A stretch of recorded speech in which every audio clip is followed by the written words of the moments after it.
Good evening everybody. आज वाली जो क्लास है इसमें बात करेंगे रीजनिंग की। रीजनिंग में हम लोग इनइक्वलिटी पढ़ रहे थे। आपको बताया गया, आपको टास्क भी दिया गया था इनइक्वलिटी 1 का क्वेश्चन नंबर 11 से लेकर के 20 तक सॉल्व करना था। उम्मीद है आप सॉल्व कर लिए होंगे। आप ये देखें कि क्वेश्चन नंबर 11 से 15 में कोई दिक्कत क्या। इनइक्वलिटी जो 1 है, रीजनिंग 1 to 6 वाले फोल्डर से देखिए, आपको एक फ़ोल्डर दिया गया है रीजनिंग 1 to 6। आप वो फ़ोल्डर सामने रखें। क्वेश्चन दिखा रहे हैं हम आपको, कौन से क्वेश्चन की बात कर रहे हैं। 11 से 14 ये जो स्क्रीन पर देख रहे हैं क्वेश्चन, आप देखिए इसमें कहीं कोई दिक्कत। 11 से 15 लगाया ना बच्चों के लिए। हाँ, आपके पास एक फ़ोल्डर है रीजनिंग 1 to 6। उसमें आपको इनइक्वलिटी बनाना था। इनइक्वलिटी 1 रीजनिंग 1 to 6 वाले फोल्डर में इनइक्वलिटी 1 बनाना था। क्वेश्चन नंबर 1 से 10 तो हम लोग क्लास के अंदर ही डिस्कस कर चुके थे। क्वेश्चन नंबर 11 से 20 बचा हुआ था, जो आपको कहा गया था कि बना के रखिएगा। आसान प्रश्न है, 11 से 20 बनाना था। क्वेश्चन नंबर 11 से 20 का आंसर भी आपके उस टेलीग्राम ग्रुप पर भेजा गया था, ठीक है। और यदि आप बना लिए तो वो आंसर उससे देख के मिला लें, या लिखवा देते हैं हम आपको, वो आंसर नोट डाउन कर लीजिए आप। क्वेश्चन दिखा दिए बच्चों को, किस क्वेश्चन की बात कर रहे हैं। ये जो क्वेश्चन देख रहे हैं आप स्क्रीन पर, क्वेश्चन नंबर 11 through 15, इसका आंसर लिखना चाहते हैं तो लिख लें। 11 का आंसर 2, 12 का 3, 13 का 3, 14 का 1 और 15 का आंसर है 4। 11 का 2, 12 का 3, 13 का 3, 14 का 1 और 15 का आंसर है 4। आप ये बताएं कि 11 से 15 में कोई दिक्कत आपको? हाँ, 11 से 15 में कहीं कोई दिक्कत नहीं है। तो चलिए क्वेश्चन नंबर 16 से 20। आर्या जी आ गई क्लास में। क्वेश्चन नंबर 16 से 20 देखिए, आपके सामने दिख रहा है आपको क्वेश्चन नंबर 16 से 20। इसका भी आंसर दिया गया था आपको। 16 का आंसर है 4, 17 का 5, 18 का 1, 19 का 3 और 20 का आंसर है 2। 16 का 4, 17 का 5, 18 का 1, 19 का 3 और 20 का आंसर होगा 2। 16 का 4, 17 का 5, 18 का 1, 19 का 3 और 20 का आंसर होगा 2, ठीक है। अब आप मुझे ये बताइए कि 16 से 20 में कोई दिक्कत किसी को? 16 से 20 में कोई प्रॉब्लम आपको? आप दोनों मैसेज करें। आर्या जी भी यदि आप उपलब्ध हो गई हैं तो आप भी मैसेज कीजिए। 16 से 20 में कोई दिक्कत? आपको जिस क्वेश्चन में दिक्कत होगी उस क्वेश्चन को एक्सप्लेन करेंगे। चलिए 16 से 20 सॉल्व करके दिखाते हैं। 16 से 20 में कोई दिक्कत नहीं। किन का मैसेज है? ठीक है, तो फिर अब आप आ जाइए। रीजनिंग 45 निकालें। एक फोल्डर आपको दिया गया है रीजनिंग 45। एक आपको फोल्डर दिया गया है रीजनिंग 45, उसमें आप इनइक्वलिटी 2 निकालें। कौन सा फोल्डर निकालें? रीजनिंग 45 में इनइक्वलिटी 2 निकालें। देखिए आप स्क्रीन पर दिखाते हैं तो फिर आपको बात समझ में आ जाएगी कौन से पेपर की बात कर रहे हैं। इनइक्वलिटी 2 निकालना है। इनइक्वलिटी 2,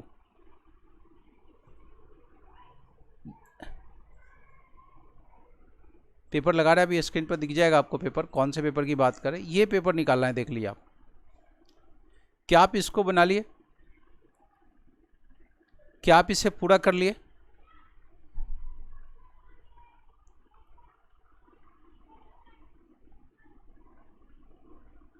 विदुषी जी आप और हर्षित जी बताएं, क्या आप इस 50 क्वेश्चंस वाले इस पेपर को पूरा कर लिए, क्योंकि बहुत महत्वपूर्ण पेपर है। विदुषी जी का जवाब आ गया, ये इस 50 क्वेश्चंस के पेपर को पूरा कर चुके हैं, ठीक है। हर्षित जी आप बताइए, इन 50 क्वेश्चंस को बना चुके हैं। यदि किसी पर्टिकुलर क्वेश्चन में आपको दिक्कत है तो वो क्वेश्चन एक्सप्लेन करेंगे, तो आपको उसका आंसर भी दिया जा चुका है। सारा क्लियर है? तो ठीक है, अच्छी बात है। कि सारा मामला क्लियर है। अब आज हम लोग फिर करेंगे क्या, तो चलिए आज हम लोग बात करेंगे छोटे टॉपिक की, छोटा सा टॉपिक का भी काम कुछ निकाल लें। बात करेंगे पेयर फॉर्मेशन की। किसकी? पेयर फॉर्मेशन की। या कोई और दूसरा चैप्टर भी उठा सकते हैं, छोटा चैप्टर भी ले सकते हैं। अभी इनइक्वालिटी पढ़ें आप, एक बड़ा चैप्टर और एक छोटा चैप्टर देख लें। तो चलिए डायरेक्शन का कुछ क्वेश्चन सॉल्व करें। तो चलिए आपको डायरेक्शन का पेपर तैयार कर देते हैं, उसको सॉल्व करना है आपको। आप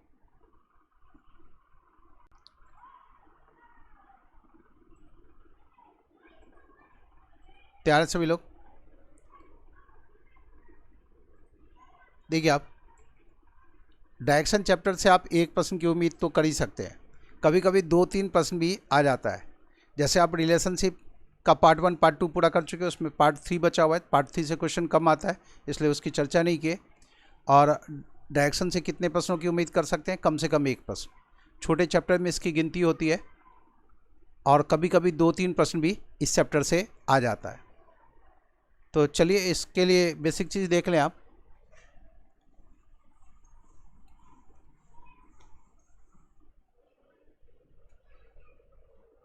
चैप्टर है डायरेक्शन, दिशा संबंधी प्रश्न।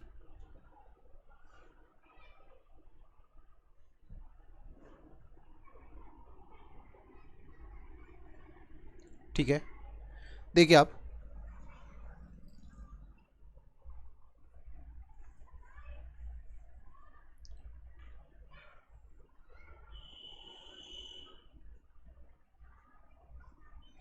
जब भी हम कोई नक्शा दर्शाते हैं तो हम टॉप की तरफ, आप जानते हैं टॉप की तरफ हम क्या दर्शाते हैं? नॉर्थ।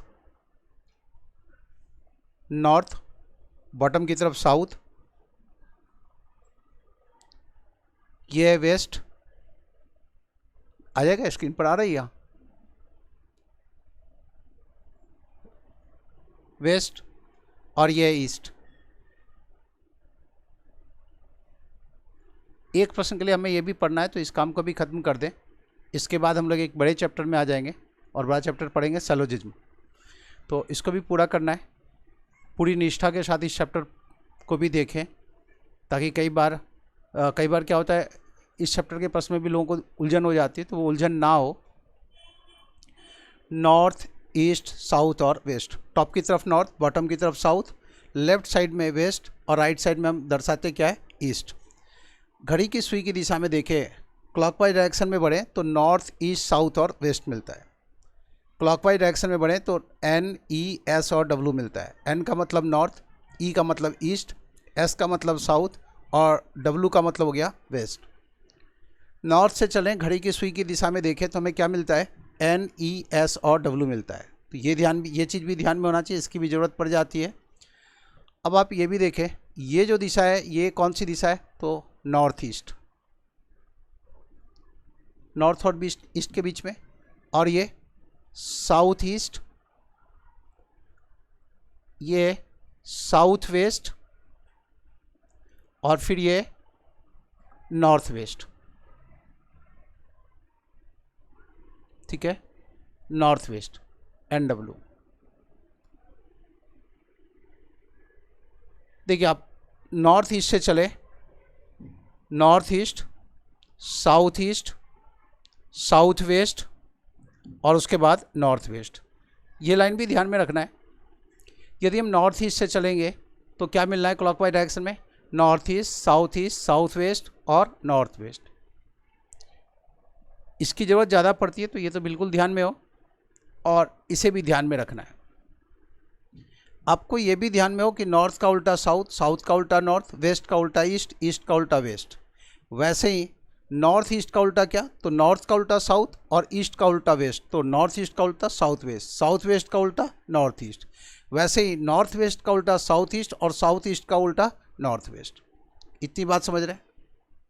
फिर प्रश्न कैसा कैसा होता है ये समझना है। ठीक है, देखिए अब मान लीजिए कोई व्यक्ति नॉर्थ की तरफ फेस किए हुए खड़ा है, किसी व्यक्ति का फेस है नॉर्थ की तरफ। ठीक है, वो 2 बार लेफ्ट टर्न करता है, तो अब उसका फेस किस दिशा की ओर होगा?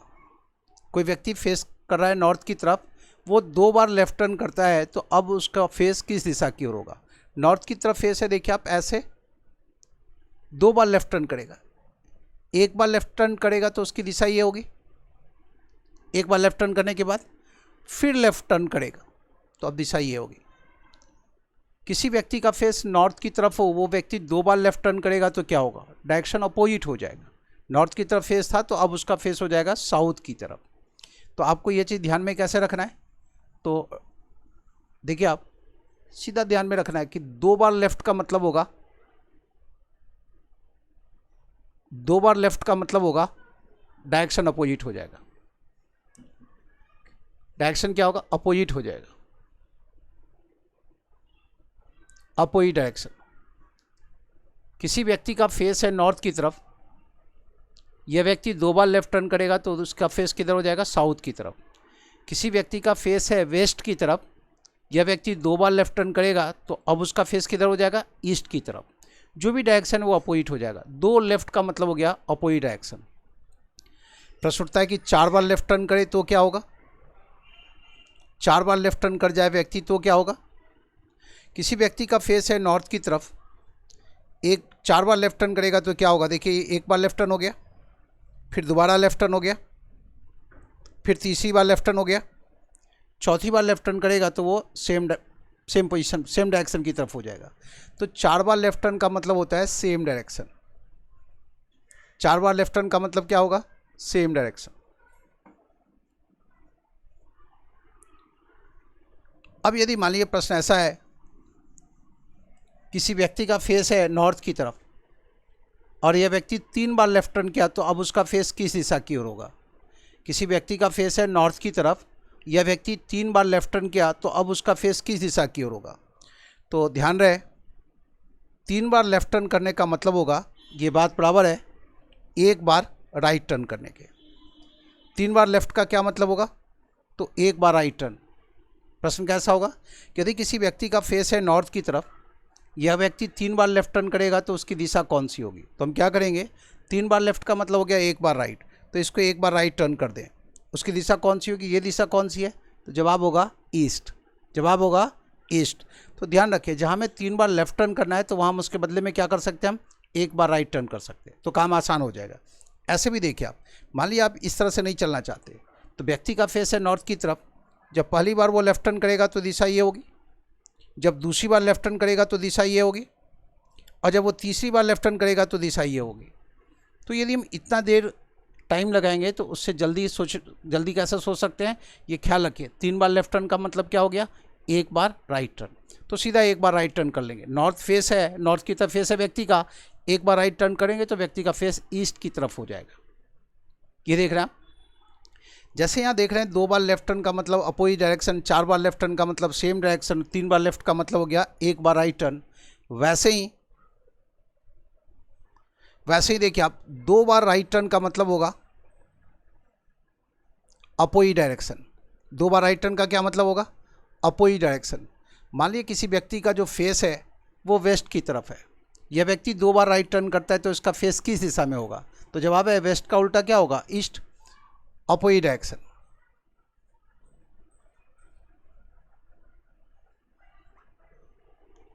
चार बार राइट टर्न का क्या मतलब होगा? मान लीजिए किसी व्यक्ति का फेस है नॉर्थ की तरफ, किसी व्यक्ति का फेस है नॉर्थ की तरफ, यह व्यक्ति 4 बार राइट टर्न करे तो अब उसका फेस किस दिशा की ओर होगा? 4 बार राइट टर्न का मतलब होता है सेम डायरेक्शन। 4 बार राइट टर्न का क्या मतलब होगा? जवाब है सेम डायरेक्शन। 4 बार राइट टर्न का मतलब सेम डायरेक्शन। यदि किसी व्यक्ति का फेस नॉर्थ की तरफ है और ये 3 बार राइट टर्न करता है तो उसका फेस किस दिशा की ओर होगा? यदि किसी व्यक्ति का फेस नॉर्थ की तरफ है, यह व्यक्ति 3 बार राइट टर्न करता है तो उसका फेस किस दिशा की ओर होगा? देखिए, 1 बार राइट टर्न के बाद ये दिशा, दूसरी बार राइट टर्न के बाद ये दिशा, और तीसरी बार राइट टर्न के बाद ये दिशा।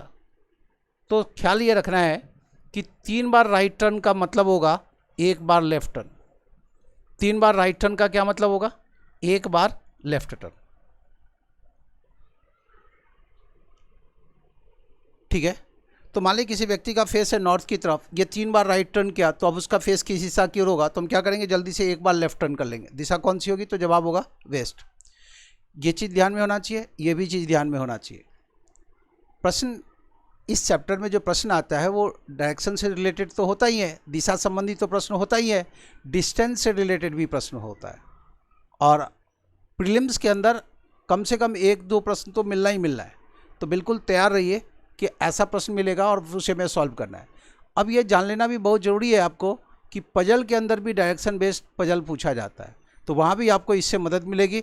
तो ये छोटा छोटा जो स्टेप्स है वो आपको आना चाहिए। तो ये था क्या कि लेफ़्ट और राइट से रिलेटेड जो मामला होगा उसे हम ऐसे सुलझा देंगे। इतनी बात समझ रहे हैं।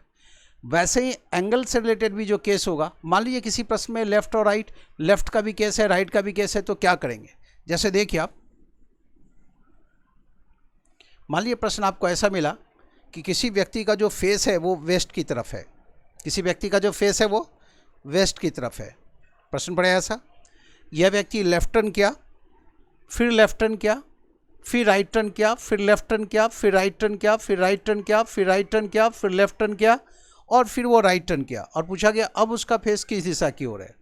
तो आप क्या करेंगे, आप देख रहे हैं ये 2 लेफ्ट, ये 3 लेफ्ट दिखाई दिया, 1 2 3 लेफ्ट दिखाई दिया, तो इसके बदले में 3 राइट को आप कैंसिल कर दिए, ठीक है।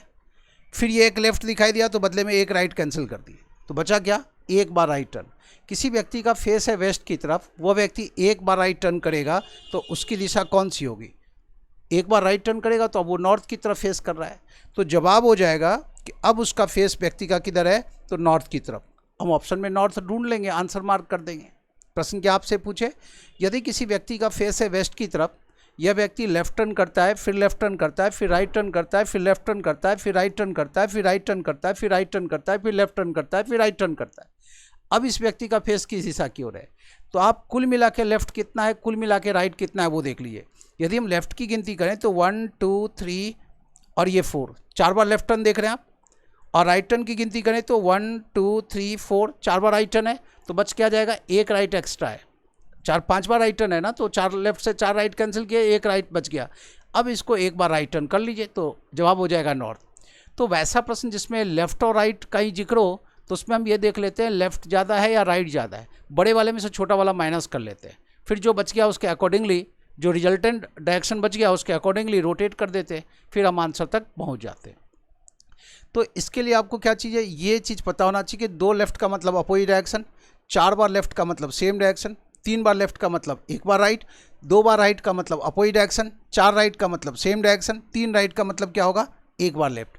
चूँकि आपकी रफ्तार इतनी अच्छी है तो इतनी बात तो आप जानते ही हैं, ठीक है। मुझे पता है आपको ये सारा चीज़ आता है, लेकिन फिर भी क्यों पढ़ा रहे, क्या पता उसमें से 1-2 लाइन ऐसा ज़रूर हो जो आपके लिए काम का हो, ठीक है। इस दृष्टिकोण से पढ़ा रहे हैं।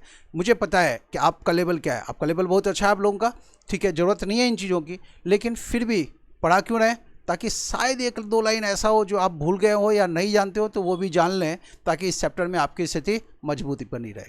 इतनी बात समझ गए। इसके अलावा इसमें और कैसा कैसा प्रश्न आता है, लेफ्ट और राइट बेस्ड प्रश्न तो रहता ही है, एंगल बेस्ड प्रश्न भी होता है। एंगल बेस्ड प्रश्नों में भी आपको यही करना है। एंगल बेस्ड प्रश्न में क्लॉकवाइज और एंटी क्लॉकवाइज 2 तरह के एंगल की बात होती है, तो वैसी अवस्था में भी आपको क्या करना है, क्लॉकवाइज एंगल जितना भी है उसको एक तरफ जोड़ लें और एंटी क्लॉकवाइज जो एंगल है उसको एक तरफ जोड़ लें। देखिए आप एंगल बेस्ड प्रश्न में आप क्या करेंगे, फिर प्रश्नों के माध्यम के साथ आगे अपनी बात रखेंगे। एंगल बेस्ड प्रश्न होगा तो आपको क्या करना है, मान लीजिए एक व्यक्ति का प्रश्न पढ़े आप कि एक व्यक्ति का फेस है, एक व्यक्ति का फेस है ईस्ट की तरफ, एक व्यक्ति का फेस है ईस्ट की तरफ। यह व्यक्ति, ऐसे प्रश्नों में क्या करेंगे, एक लाइन ड्रॉ कर लेंगे, ठीक है। इस साइड आप लिख दीजिए क्लॉकवाइज एंगल और दूसरे साइड लिख दीजिए एंटी क्लॉकवाइज एंगल। ये हेडिंग देने की भी ज़रूरत नहीं है, आप ये तय कर लें कि एक साइड हमें लिख देना है क्लॉकवाइज, दूसरे साइड लिख देना है एंटी क्लॉकवाइज, ठीक है। तो एक व्यक्ति का फेस है ईस्ट की तरफ, यह व्यक्ति 90 डिग्री क्लॉकवाइज रोटेट हुआ, फिर 45 डिग्री एंटी क्लॉकवाइज रोटेट हुआ, फिर ये 135 डिग्री क्लॉकवाइज रोटेट हुआ और फिर ये 45 डिग्री एंटी क्लॉकवाइज रोटेट हुआ, फिर ये व्यक्ति 180 डिग्री क्लॉकवाइज रोटेट हुआ, फिर ये 90 डिग्री एंटी क्लॉकवाइज रोटेट हुआ, फिर ये व्यक्ति 45 डिग्री क्लॉकवाइज रोटेट हुआ, और फिर ये 180 डिग्री एंटी क्लॉकवाइज रोटेट हुआ। अब बताना है उस व्यक्ति का फेस किस दिशा की ओर है। अब बताना क्या है, उस व्यक्ति का फेस किस दिशा की ओर है। अब आप ऐसे अवस्था में क्या करें, देखिए, दो 45 मिलके एक 90 कैंसिल कर दिए। उसके बाद ये 90 देख रहे हैं आप, ये 180 से इस 180 को कैंसिल कर सकते हैं।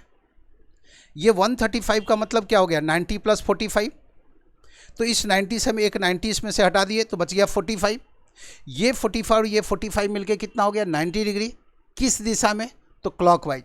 व्यक्ति का फेस किधर है, ईस्ट की तरफ। अब आप इसे क्लॉकवाइज 90 डिग्री रोटेट कर दें। क्लॉकवाइज 90 डिग्री घुमाएंगे, देखिए फेस इधर है, घड़ी की सुई की दिशा में 90 डिग्री घुमाएंगे तो ये फेस डाउनवर्ड होगा। डाउनवर्ड का क्या मतलब, ये देखिए आप, डाउनवर्ड हो गया मतलब साउथ की तरफ फेस है उसका, यही आंसर है। अब उसका फेस किधर है, तो साउथ की तरफ। एंगल वाले ऐसे प्रश्न में क्या करना है, आप ये हेडिंग लिखने की जरूरत नहीं है, एक लाइन ड्रॉ कर लें, क्लॉकवाइज को लेफ्ट साइड, एंटी क्लॉकवाइज को राइट साइड, और फिर कैंसिल करते चले जाएं। ठीक है, एक आदत सी बना लें, तो एंगल वाले ऐसे प्रश्नों को आसानी से सॉल्व कर सकते हैं। कई बार क्या है, शुरू की दिशा दी गई होती है और बाद की दिशा बतानी होती है, कई बार उल्टा होता है। मान लीजिए बाद की दिशा बता दी गई है, शुरू की दिशा पूछी गई है, तो उल्टा कर लीजिए आप। जैसे मान लीजिए आपसे ये कहा जाए कि अब वो यदि साउथ की तरफ है, इतना होने के बाद बताया गया कि अब यदि वो, मान लीजिए किसी व्यक्ति का जो फेस है वो किस दिशा की ओर है, ये आपको नहीं पता। एक व्यक्ति का फेस किस दिशा की ओर है नहीं पता, लेकिन मान लीजिए इस तरह से वो रोटेट करता है, ठीक है, इस तरह से वो घूमता है, और लास्ट में बताया कि अब उसका फेस है साउथ की तरफ। तो बताइए शुरू में किस दिशा में था। अब आपके पास ये बचा हुआ एंगल कितना है, 45 डिग्री क्लॉकवाइज, और ये बाद वाली स्थिति दी गई है, पहले वाली स्थिति बतानी है आपको। तो क्या करेंगे, उल्टा चलेंगे, 45 मिलकर 90 डिग्री हो गया, क्लॉकवाइज बचा हुआ है, हमें बैकवर्ड बढ़ना है, तो हम क्लॉकवाइज की बजाय क्या करेंगे, अब एंटी क्लॉकवाइज घूम जाएंगे। तो साउथ से कोई व्यक्ति, ये है साउथ, और एंटी क्लॉकवाइज 90 डिग्री घूम जाए तो ये दिशा होगी। तो ये दिशा कौन सी है, ईस्ट। मतलब शुरू की दिशा पूछी गई हो आपसे, बाद की दिशा दी गई हो, तब भी बना सकते हैं। इसको बोलते हैं फॉर बैकवर्ड टाइप क्वेश्चन। तो ऐसे एंगल वाले प्रश्न में फॉरवर्ड टाइप भी प्रश्न मिलता है, शुरू की दिशा दी गई, बाद की दिशा बतानी है। बैकवर्ड टाइप भी प्रश्न मिलता है, बाद की दिशा दी गई है और शुरू की दिशा बतानी है। तो एंगल वाले प्रश्नों में मामले को कैसे टैकल करना है, ऐसे टैकल करना है। ठीक है, अभी आगे क्वेश्चंस के माध्यम से अपनी बात रखेंगे। अभी बस केवल सतही तौर पर आप इतना जान लें कि प्रश्न कैसा कैसा होता है। ठीक है, कई बार प्रश्न ऐसा भी होता है डिस्टेंस से रिलेटेड, ये देखिए, जिसमें हमें पाइथागोरस थ्योरम की आवश्यकता पड़ जाती है। कौन सा, पाइथागोरस थ्योरम की आवश्यकता। आप देख रहे हैं, मान लीजिए ये डिस्टेंस, या ये सपोज कि ये एक पाथ है ए बी सी, ए से बी तक का डिस्टेंस दिया गया आपको, बी से सी तक का डिस्टेंस दिया गया, और ए से सी तक का डिस्टेंस बताना है। तो आप क्या करते हैं, ए से बी को आप पढ़े हैं स्कूल के दिनों में, इसे हम बोलते हैं परपेंडिकुलर। बी से सी जो देख रहे हैं इसको हम बेस का दें, बेस को लिख रहे हैं बी से, ये परपेंडिकुलर, ये बेस, और ये हाइपोटेन्यूस। ठीक है, तो आप जानते हैं इन तीन के बीच क्या रिलेशनशिप होता है, एच स्क्वायर, हाइपोटेन्यूस का स्क्वायर, ये बराबर होगा परपेंडिकुलर का स्क्वायर प्लस बेस के स्क्वायर के। क्या कहना चाहते हैं, ऐसे मामले में ए सी का स्क्वायर बराबर होगा ए बी का स्क्वायर प्लस बी सी के स्क्वायर के। ये रिलेशनशिप आपको पता है, इसके आधार पर हम अपने आंसर तक पहुंच जाएंगे। अब यदि हमें ए सी की जरूरत पड़ेगी तो हम क्या करेंगे, ए बी का स्क्वायर प्लस बी सी का स्क्वायर, इसका रूट, यही करेंगे। तो पाइथागोरस थ्योरम की जरूरत पड़ेगी आपको, इसके लिए चलना है एच बराबर कितना होगा, रूट अंडर, एच का वैल्यू कितना आएगा, परपेंडिकुलर का स्क्वायर प्लस बेस का स्क्वायर, जोड़ दिए उसका रूट कैलकुलेट कर लेंगे। ठीक है, और इसी से आप निकाल सकते हैं, परपेंडिकुलर का स्क्वायर चाहिए तो क्या होगा, H square minus B square, H square इसी से लिख सकते हैं ना, परपेंडिकुलर का स्क्वायर बराबर होगा एच स्क्वायर माइनस बी का स्क्वायर मतलब बेस का स्क्वायर। तो इसकी भी ज़रूरत पड़ती है, तो आपको ये रिलेशनशिप भी पता होना चाहिए, इसकी भी ज़रूरत पड़ेगी आगे, है ना। इसके अलावे प्रश्न क्या होता है, इसके अलावे प्रश्न होता है शैडो से रिलेटेड भी, शैडो से रिलेटेड भी प्रश्न होता है।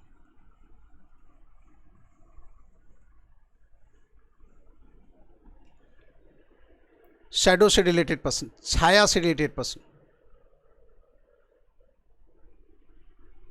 छाया मतलब किसमें? सूरज की रोशनी में छाया। ठीक है, प्रश्न ऐसा होगा, देखिए आप, सुबह 8 बजे का वक्त है, ए और बी दोनों आपस में बातचीत कर रहे हैं, फेस टू फेस ए और बी आपस में बातचीत कर रहे हैं। प्रश्न ऐसा मिलेगा आपको, आगे क्वेश्चन कराएंगे।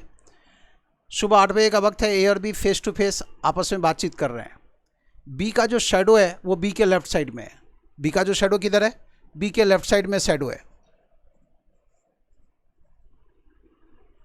तो बताना है बी का फेस किस दिशा में है, बी का फेस किस दिशा में है, बी का फेस किस दिशा में, ये बताना है। देख लीजिए आप, शेडो इधर है, ऐसे प्रश्नों में कैसे हैंडल करेंगे।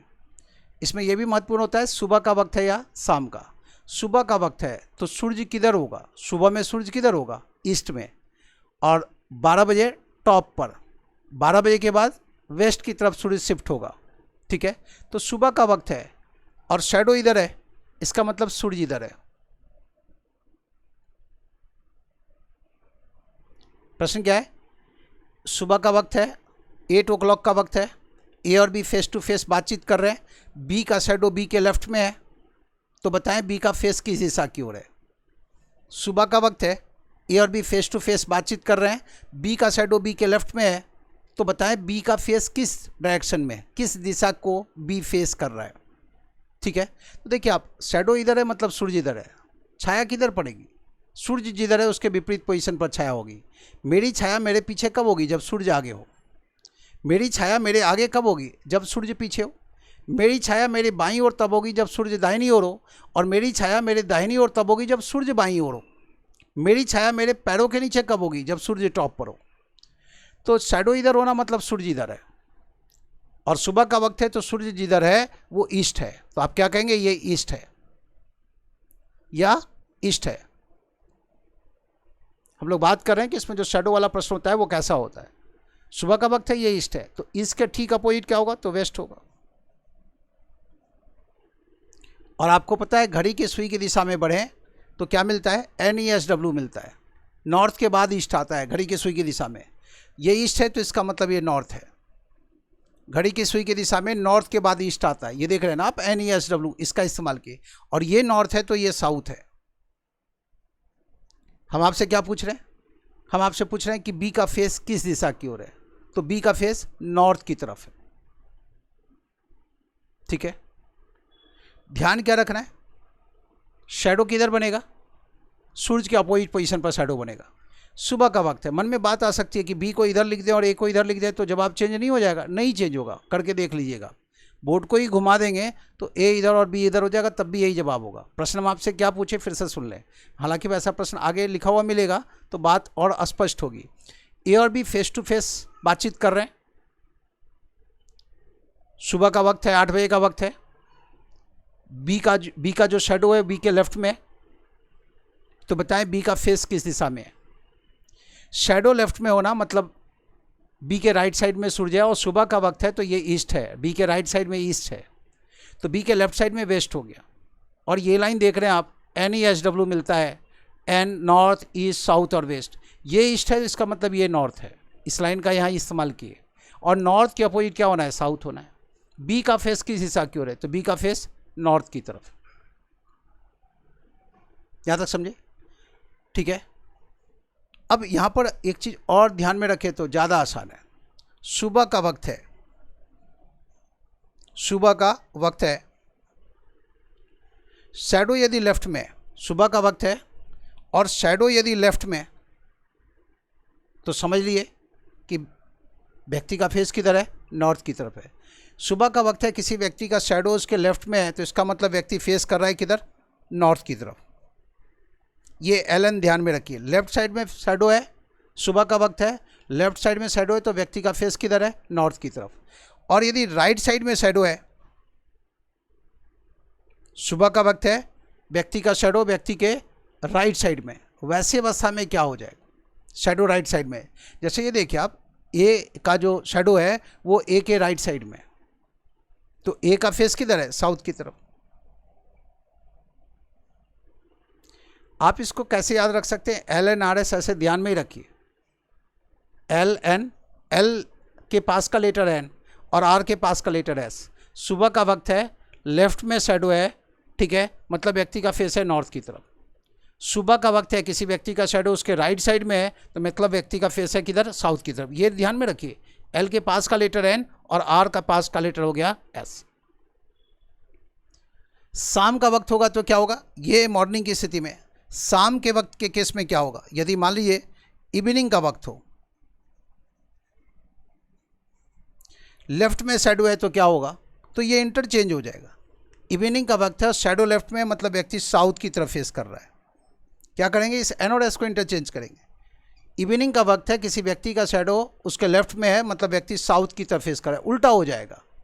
और यदि राइट में शैडो है तो इसका मतलब इवनिंग का वक्त है, व्यक्ति का शैडो उसके राइट साइड में है, तो इसका मतलब है कि व्यक्ति का फेस किधर है, नॉर्थ की तरफ। बस इतना सही आपको ध्यान में रखना है। इवनिंग वाले केस में इसका ठीक उल्टा होगा, एन की जगह एस आ जाएगा और एस की जगह एन हो जाएगा। सुबह का वक्त है, लेफ्ट में शैडो है, मतलब व्यक्ति का फेस है नॉर्थ की तरफ, एल के पास का लेटर एन। सुबह का वक्त है, राइट में शैडो है, व्यक्ति का फेस है साउथ की तरफ। शाम के केस में क्या होगा, ये एन और एस जो है वो इंटरचेंज हो जाएगा, तो एल एस आर एन लिखना होगा। लेफ्ट राइट तो वही रह गया, चेंज किसको करेंगे, एन और एस को। तो ये एन की जगह एस आ जाएगा और एस की जगह एन चला जाएगा। अब फिर से एक प्रश्न देखिए आप, मान लीजिए प्रश्न आपको ऐसा मिला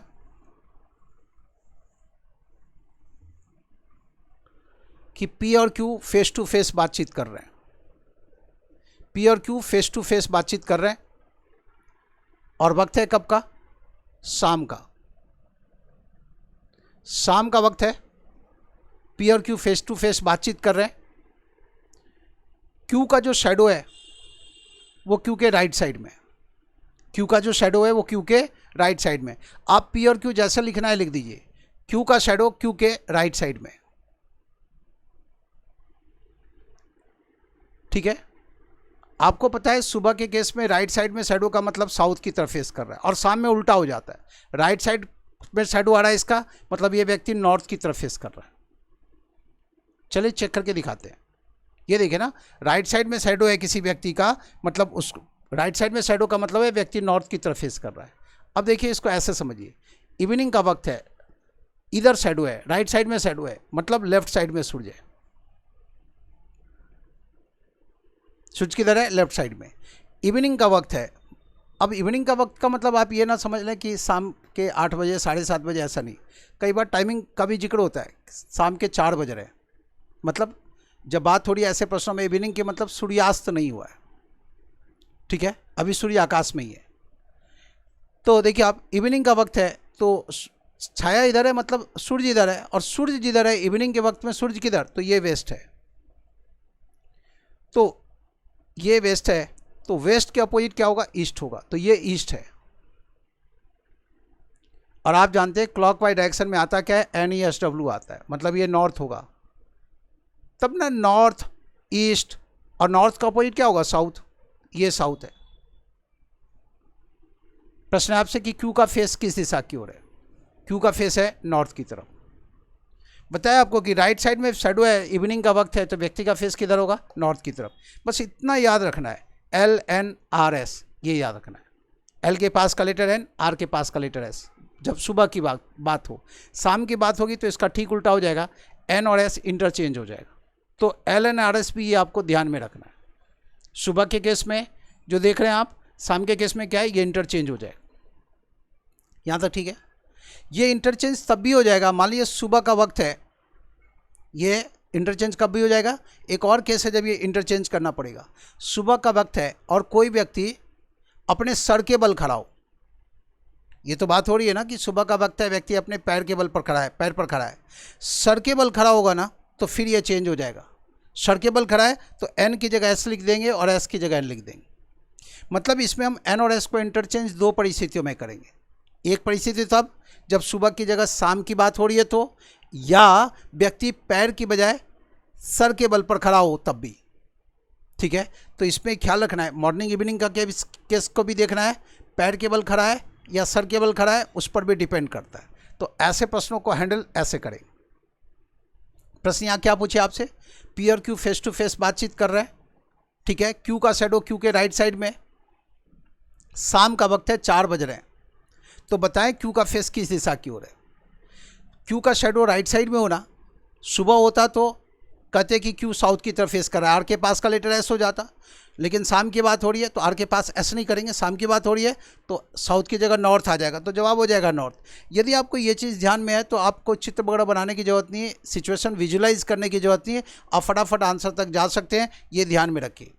दोनों चीज़ों को ध्यान में रखने की जरूरत नहीं है, बस ये ध्यान में रखें कि इवनिंग के केस में एन और एस को इंटरचेंज करेंगे, और एन और एस को हम तब भी इंटरचेंज करेंगे जब व्यक्ति क्या है, अपने पैर के बल पर खड़ा हो, तो एन की जगह एस और एस की जगह एन आ जाएगा। इतनी बात समझ रहे हैं? तो शैडो वाले प्रश्नों को ऐसे टैकल कर लें। क्या क्या सुने आप? प्रश्न लेफ्ट और राइट पर बेस्ड आता है, प्रश्न एंगल पर बेस्ड आता है, प्रश्न डिस्टेंस पर बेस्ड आता है, और प्रश्न शैडो पर बेस्ड आता है। कई बार प्रश्न ऐसा भी मिलता है, देखिए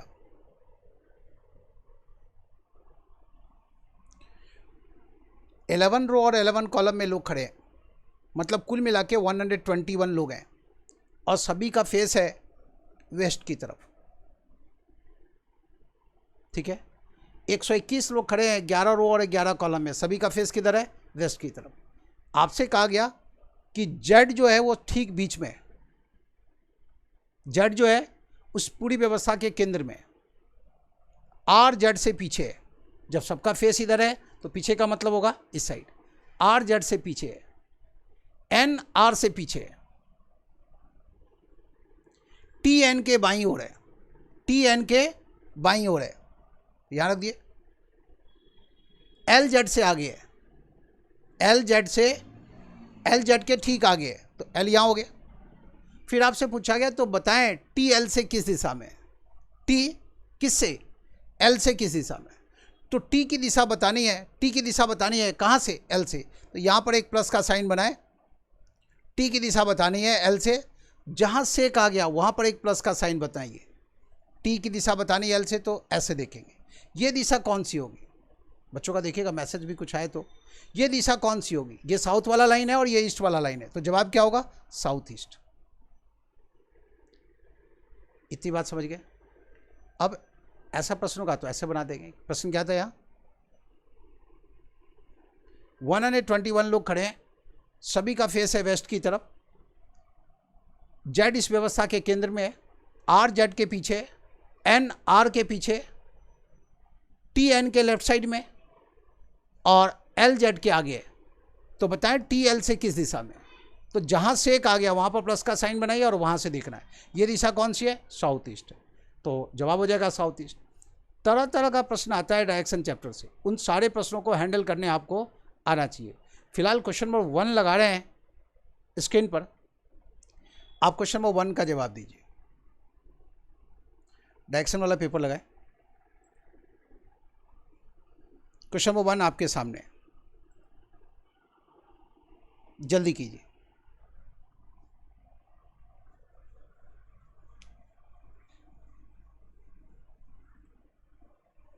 क्वेश्चन नंबर 1 आपके सामने है, बताना है आंसर क्या होगा।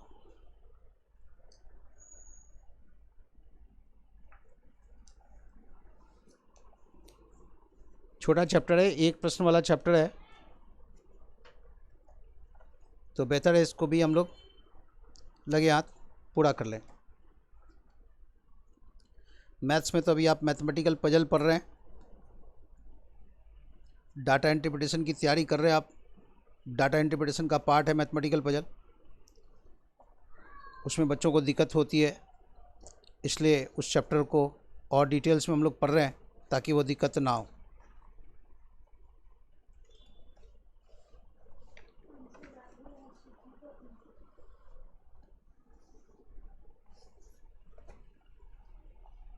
हर्षित जी का जवाब आ गया है, उनका कहना है आंसर होगा, क्या जवाब देने, ईस्ट, क्वेश्चन नंबर 1 में है।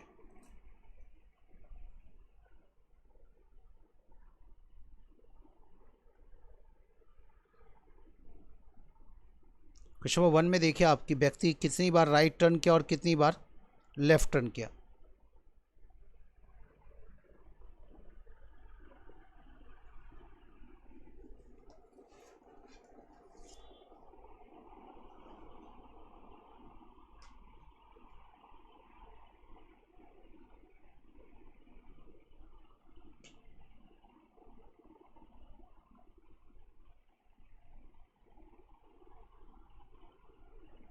क्वेश्चन नंबर 1 है, देखिए आप, रमेश चलना शुरू किया ईस्ट की तरफ, वो 20 मीटर चला, उसके बाद वो राइट टर्न किया, फिर वो 30 मीटर चला, फिर वो राइट टर्न किया। तो देख लीजिए आप, 2 बार राइट टर्न हो गया, फिर वो राइट टर्न किया, अब 50 मीटर चला, और फिर वो राइट टर्न किया और चला 60 मीटर। कितनी बार राइट टर्न हो गया? 4 बार। आप जानते हैं 4 बार राइट टर्न का मतलब होगा सेम डायरेक्शन। आपको पता ही है 4 बार राइट टर्न का मतलब सेम डायरेक्शन, मतलब व्यक्ति जिस दिशा की ओर फेस कर रहा था, जिस दिशा की ओर चलना प्रारंभ किया था, अब यह व्यक्ति उसी दिशा की ओर जा रहा है। तो क्वेश्चन नंबर 1 का आंसर होगा ईस्ट, 1 का आंसर 2 सही है। विदुषी जी का जवाब यही है, ठीक है। क्वेश्चन नंबर 2 में आ जाइए, फटाफट बनाना है। क्वेश्चन नंबर 2 है, सीता चलना प्रारंभ की किधर? नॉर्थ की तरफ। आपको इसमें चूंकि आपको किससे पूछा क्या गया है, क्वेश्चन में देख रहे हैं ना, लास्ट में क्वेश्चन देख रहे हैं, which direction is Sita facing now, दिशा बतानी है, डिस्टेंस से मतलब नहीं रखना है। तो हमें ये देखना है कितनी बार लेफ्ट और कितनी बार राइट टर्न हुआ। तो चलिए देखिए आप, कितनी बार लेफ्ट कितनी बार राइट वो गिने।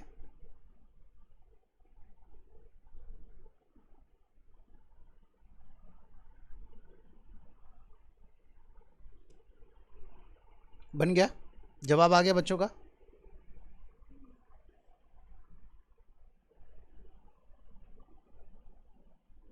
क्वेश्चन नंबर 2 में हम लोग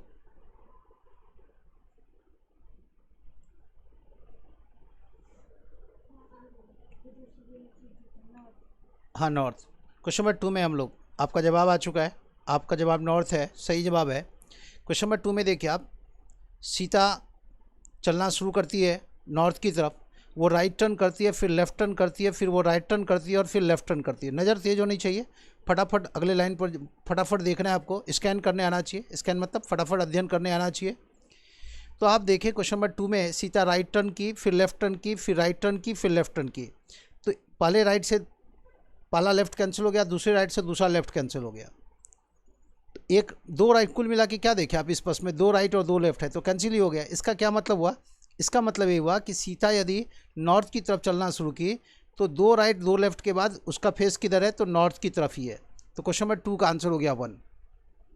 2 राइट से 2 लेफ्ट कैंसिल हो गया, लास्ट में डायरेक्शन वही रह गया, सेम डायरेक्शन हो गया। अब आ जाइए क्वेश्चन नंबर 3 में, क्वेश्चन नंबर 3 में आ जाए।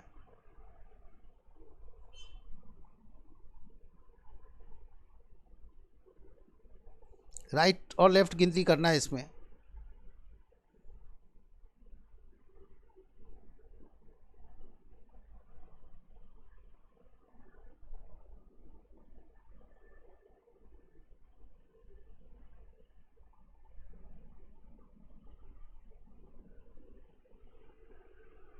क्वेश्चन नंबर 3 का जवाब आ गया बच्चों का।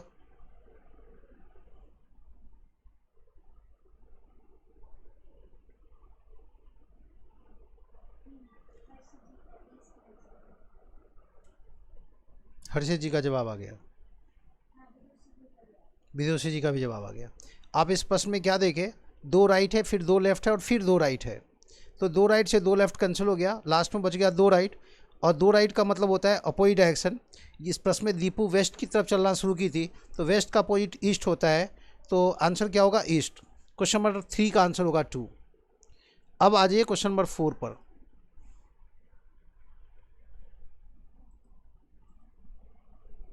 क्वेश्चन नंबर 4 बनाना है।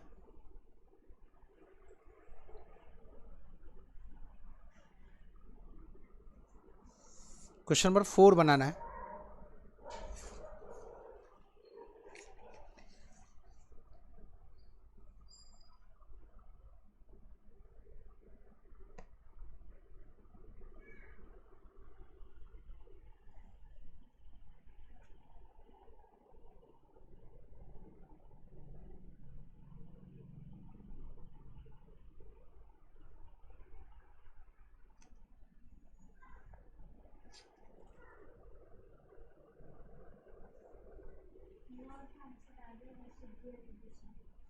शाबाश। क्वेश्चन नंबर 4 का आंसर सही है, नॉर्थ ही होगा, और आप दोनों का जवाब यही है। बढ़िया। क्वेश्चन नंबर 4 में देखिए आप, यदि आप गिनती करें तो शुरू में 2 लेफ्ट है, फिर राइट, फिर लेफ्ट, फिर राइट, फिर लेफ्ट, फिर राइट, फिर लेफ्ट। ठीक है, तो लास्ट में बच जाता है 2 लेफ्ट, और जैसे ही 2 लेफ्ट मिल गया मतलब अपोजिट डायरेक्शन। गीता चलना शुरू की थी साउथ की तरफ, साउथ का अपोजिट क्या होगा? नॉर्थ, तो आंसर हो गया नॉर्थ। अच्छा है। क्वेश्चन नंबर 5 में आ जाइए। 4 का आंसर नॉर्थ बिल्कुल सही है। क्वेश्चन नंबर 5 में आ जाए, बिल्कुल ऐसा ही प्रश्न है।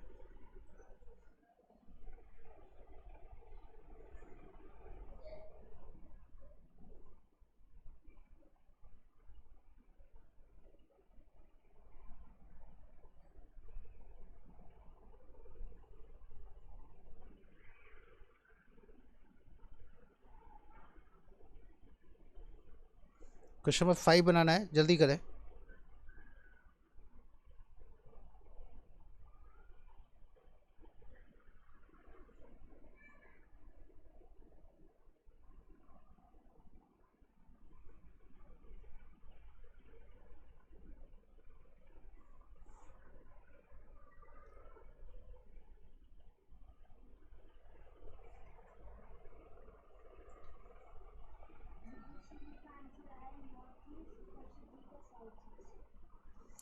फिर से बनाएं,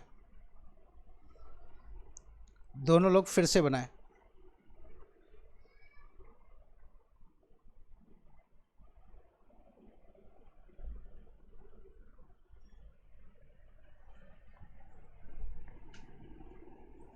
दोनों फिर से बनाइए।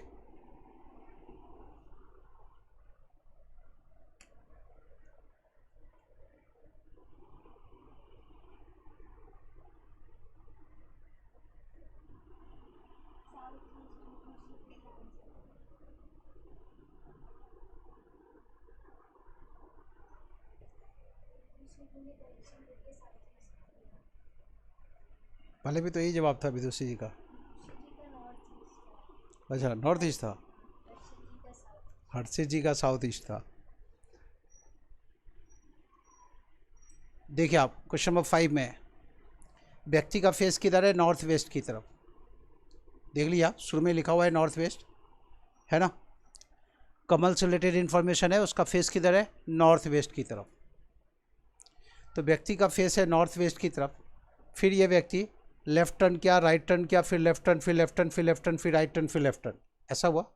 इस लेफ्ट से ही राइट कैंसिल किए, इस राइट से इस लेफ्ट को कैंसिल कर दिए। बच क्या गया? 3 बार लेफ्ट बच गया। और आपको अच्छी तरह पता है 3 बार लेफ्ट का मतलब होता है 1 बार राइट। 3 बार लेफ्ट का क्या मतलब होता है? 1 बार राइट। अब ये व्यक्ति का फेस किधर है? नॉर्थ वेस्ट की तरफ है। ये है ना नॉर्थ, और ये वेस्ट, इधर फेस है व्यक्ति का। शुरू में ये स्थिति है। अब या तो हम यहाँ से इसको 3 बार लेफ्ट घुमा दें, या राइट साइड में हम 1 बार घुमा दें। अब 1 बार राइट घुमाएंगे ना तो दिशा ये हो जाएगी। चूँकि घुमाएंगे जब भी हम तो कितना 90 डिग्री घुमाएंगे, 90 डिग्री रोटेट करेंगे। अब ये जिसका फेस नॉर्थ वेस्ट की तरफ था, 3 लेफ्ट का मतलब 1 राइट हुआ, तो 1 बार राइट घुमाएंगे तो ये दिशा हो जाएगी। ये दिशा कौन सी है? ये नॉर्थ है और ये ईस्ट है, तो आंसर होगा नॉर्थ ईस्ट। शुरू में विदुषी जी का जवाब सही था, बाद में वो अपना जवाब चेंज कर ले हर्षित पर भरोसा करते हुए, है ना। तो ये आंसर होगा नॉर्थ ईस्ट। विदुषी जी आपका जवाब शुरू में ठीक था।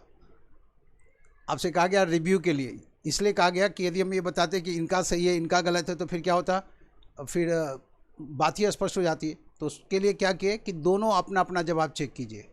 ठीक है, तो जवाब क्या होगा? अब नॉर्थ ईस्ट होगा। नॉर्थ ईस्ट मतलब पहला ऑप्शन है ना नॉर्थ ईस्ट, ऑप्शन देख लीजिए, पहला ऑप्शन है नॉर्थ ईस्ट, तो यही आंसर होगा। ठीक है, क्वेश्चन नंबर 5 था। अब आप क्वेश्चन नंबर 6 में आ जाइए। क्वेश्चन नंबर 6 में आ जाए।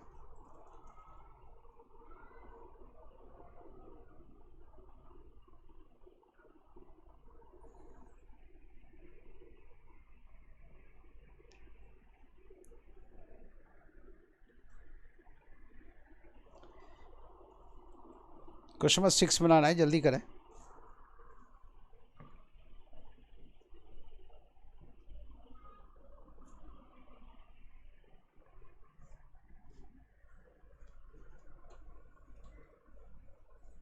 क्वेश्चन नंबर 6 जो है वो डिफरेंट है, उसमें क्या है, आपको डिस्टेंस बताना है।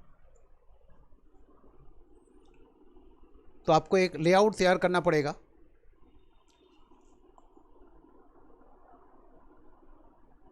उसके बाद प्रश्न का जवाब देना हो।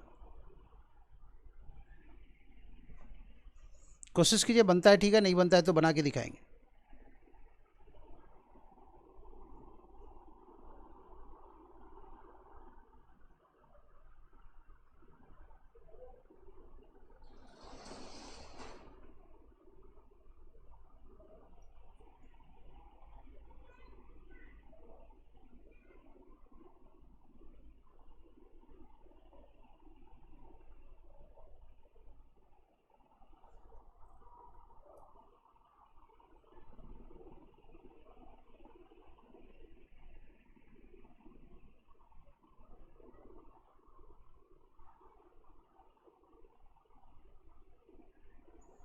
क्या जवाब है बच्चों का?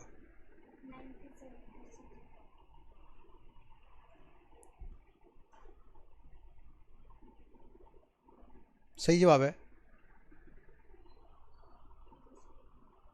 विदुषी जी का जवाब आ गया। सही जवाब होगा 97 किलोमीटर। देखिए आप, क्वेश्चन है, Ramesh started driving is car toward east. Ramesh east की तरफ चलना शुरू किया, पहला लाइन है। तो ऐसा डायग्राम ड्रॉ कर दिए, ईस्ट की तरफ चलना शुरू किया, इस पॉइंट से वो चलना शुरू किया।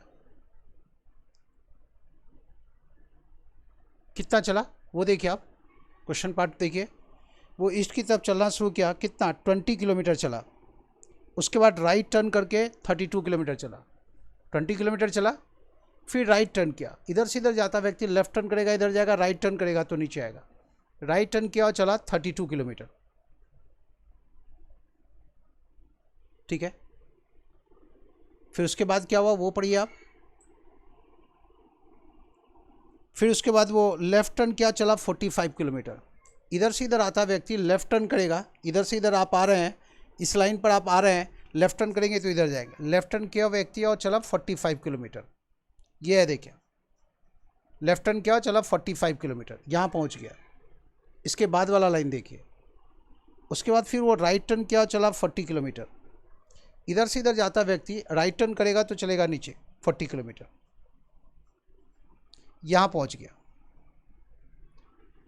मान लीजिए इस पॉइंट को हम ए नाम दे और इस पॉइंट को सी नाम दे या बी कह दें, कुछ भी नाम दे सकते हैं, कोई भी नाम। अब आपको चाहिए क्या, ए से बी तक का डिस्टेंस चाहिए। प्रश्न ये देखिए आप, प्रश्न का जो लास्ट वाला हिस्सा है वो पढ़िए आप। प्रश्न है, what is the shortest distance between the houses of Ramesh and Suresh. Ramesh अपने घर से चलना शुरू किया और लास्ट में पहुंच गया सुरेश के घर पर। ये रमेश का घर है और यहाँ से चल के यहाँ पहुँच गया। रमेश और सुरेश के घर के बीच का शॉर्टेस्ट डिस्टेंस बताना है। अब हम क्या करेंगे इसमें, ये देखिए आप, इसको डॉटेड लाइन से ऐसे जोड़ दें। इस लाइन को आगे बढ़ा दिए, यहाँ ले गए, इसको नाम दे दे पॉइंट सी। और आपको बताना क्या है, ए से बी का जो डिस्टेंस है वो कितना होगा। तो ए से बी तक का डिस्टेंस कितना होगा, ए से सी तक का जो डिस्टेंस है उसका स्क्वायर प्लस बी से सी तक का जो डिस्टेंस है इसका स्क्वायर, इसका रूट। ये है ना, देखिए। फिर वही हाइपोटेन्यूज का स्क्वायर बराबर होता है परपेंडिकुलर का स्क्वायर प्लस बेस के स्क्वायर के, बताया गया आपको।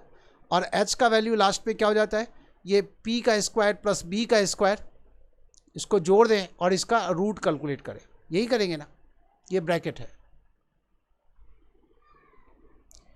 अब देखिए आप, a से c तक का डिस्टेंस कितना होगा, 20 और 45 जोड़ दें तो 65 का स्क्वायर। और c से b तक का डिस्टेंस कितना होगा, यहाँ से यहाँ देखिए आप, इसको यदि हम d पॉइंट कहें, इसको e नाम दें और इसको f नाम दें, तो c से f की दूरी वही होगी जो e से d की दूरी है। तो ये जो 32 है वो यहाँ रख दीजिए। तो 32 और 40 जोड़ दें तो c से b तक का डिस्टेंस जान गए, 32 प्लस 40 72, इसका स्क्वायर। ठीक है, अब देखिए हमें ए बी का वैल्यू चाहिए। जब हम 65 का स्क्वायर करेंगे तो लास्ट में 5 आएगा। और 72 का स्क्वायर में लास्ट में 4 आएगा, जोड़ देंगे तो टोटल 9 होगा।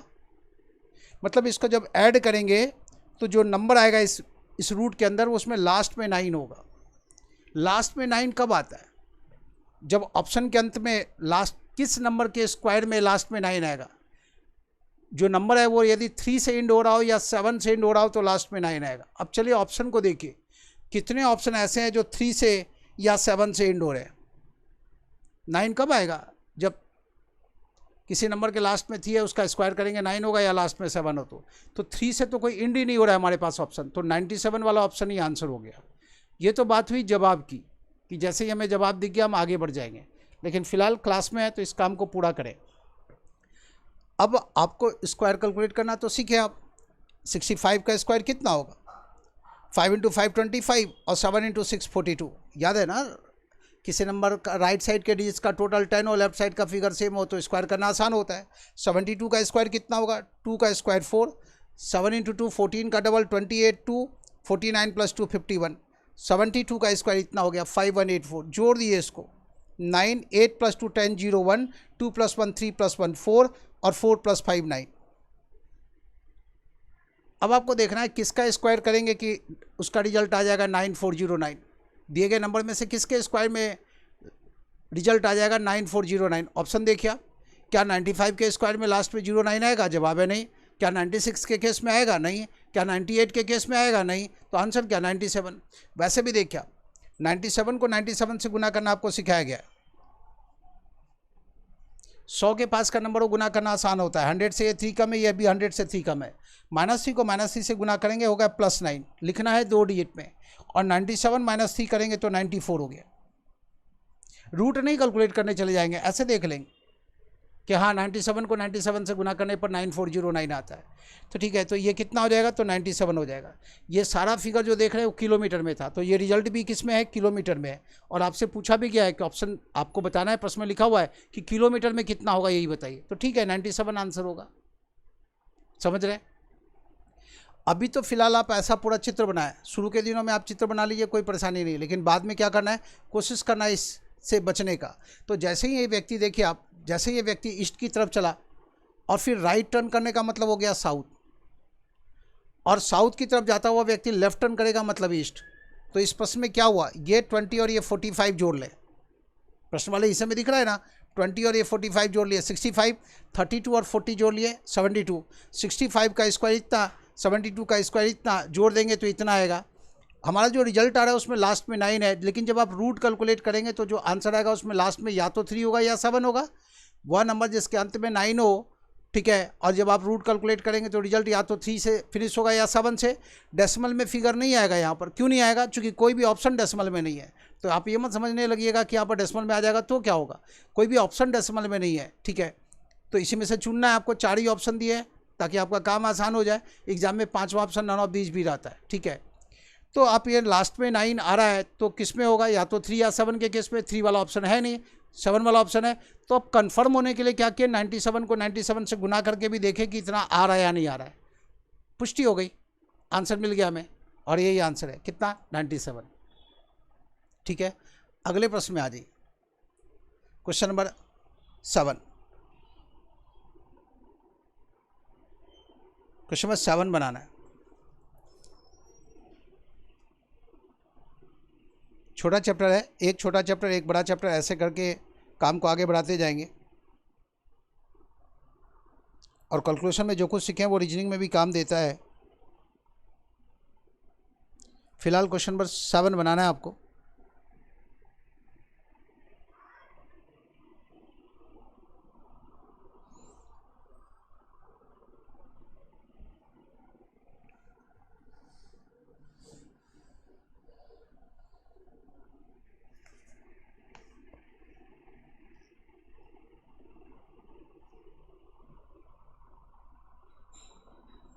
जल्दी कीजिए।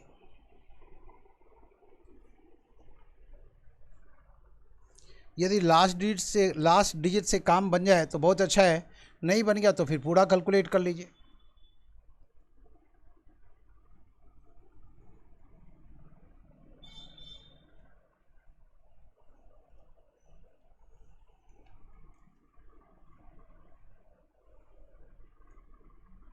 और जो भी लोग सीरियस स्टूडेंट्स हैं उनसे डायरेक्शन चैप्टर में गलती होती भी नहीं है। हम बात करें जो भी लोग सीरियस स्टूडेंट की श्रेणी में आते हैं उनसे इस चैप्टर में कहीं कोई गलती नहीं होती, तो आपसे भी नहीं होगी। हर्षित जी बता रहे हैं 4th ऑप्शन आंसर होगा।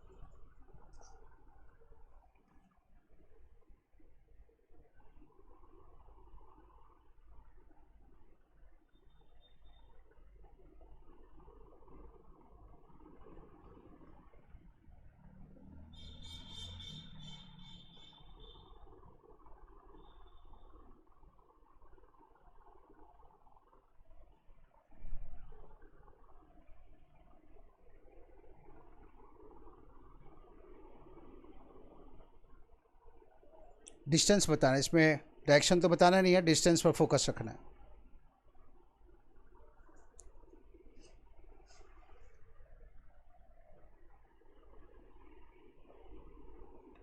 क्वेश्चन नंबर 7,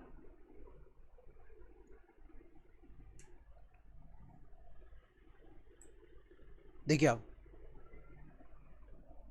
सीता नॉर्थ की तरफ चलती है 20 किलोमीटर, फिर लेफ्ट टर्न करके 30 किलोमीटर चलती है, फिर राइट टर्न करके 90 किलोमीटर चलती है, फिर लेफ्ट टर्न करके 50 किलोमीटर चलती है, ठीक है, और पहुंच जाती है वो गीता के घर पर। सीता और गीता के घर का शॉर्टेज डिस्टेंस बताना है। ख्याल रखिए आप, किसी भी दो पॉइंट के बीच का शॉर्टेज डिस्टेंस पूछा गया ना, मतलब उन दोनों पॉइंट को आप सिंगल स्ट्रेट लाइन से जोड़ दीजिए, उस स्ट्रेट लाइन की जो लंबाई होगी वही उस दो पॉइंट के बीच का शॉर्टेज डिस्टेंस कहलाएगा।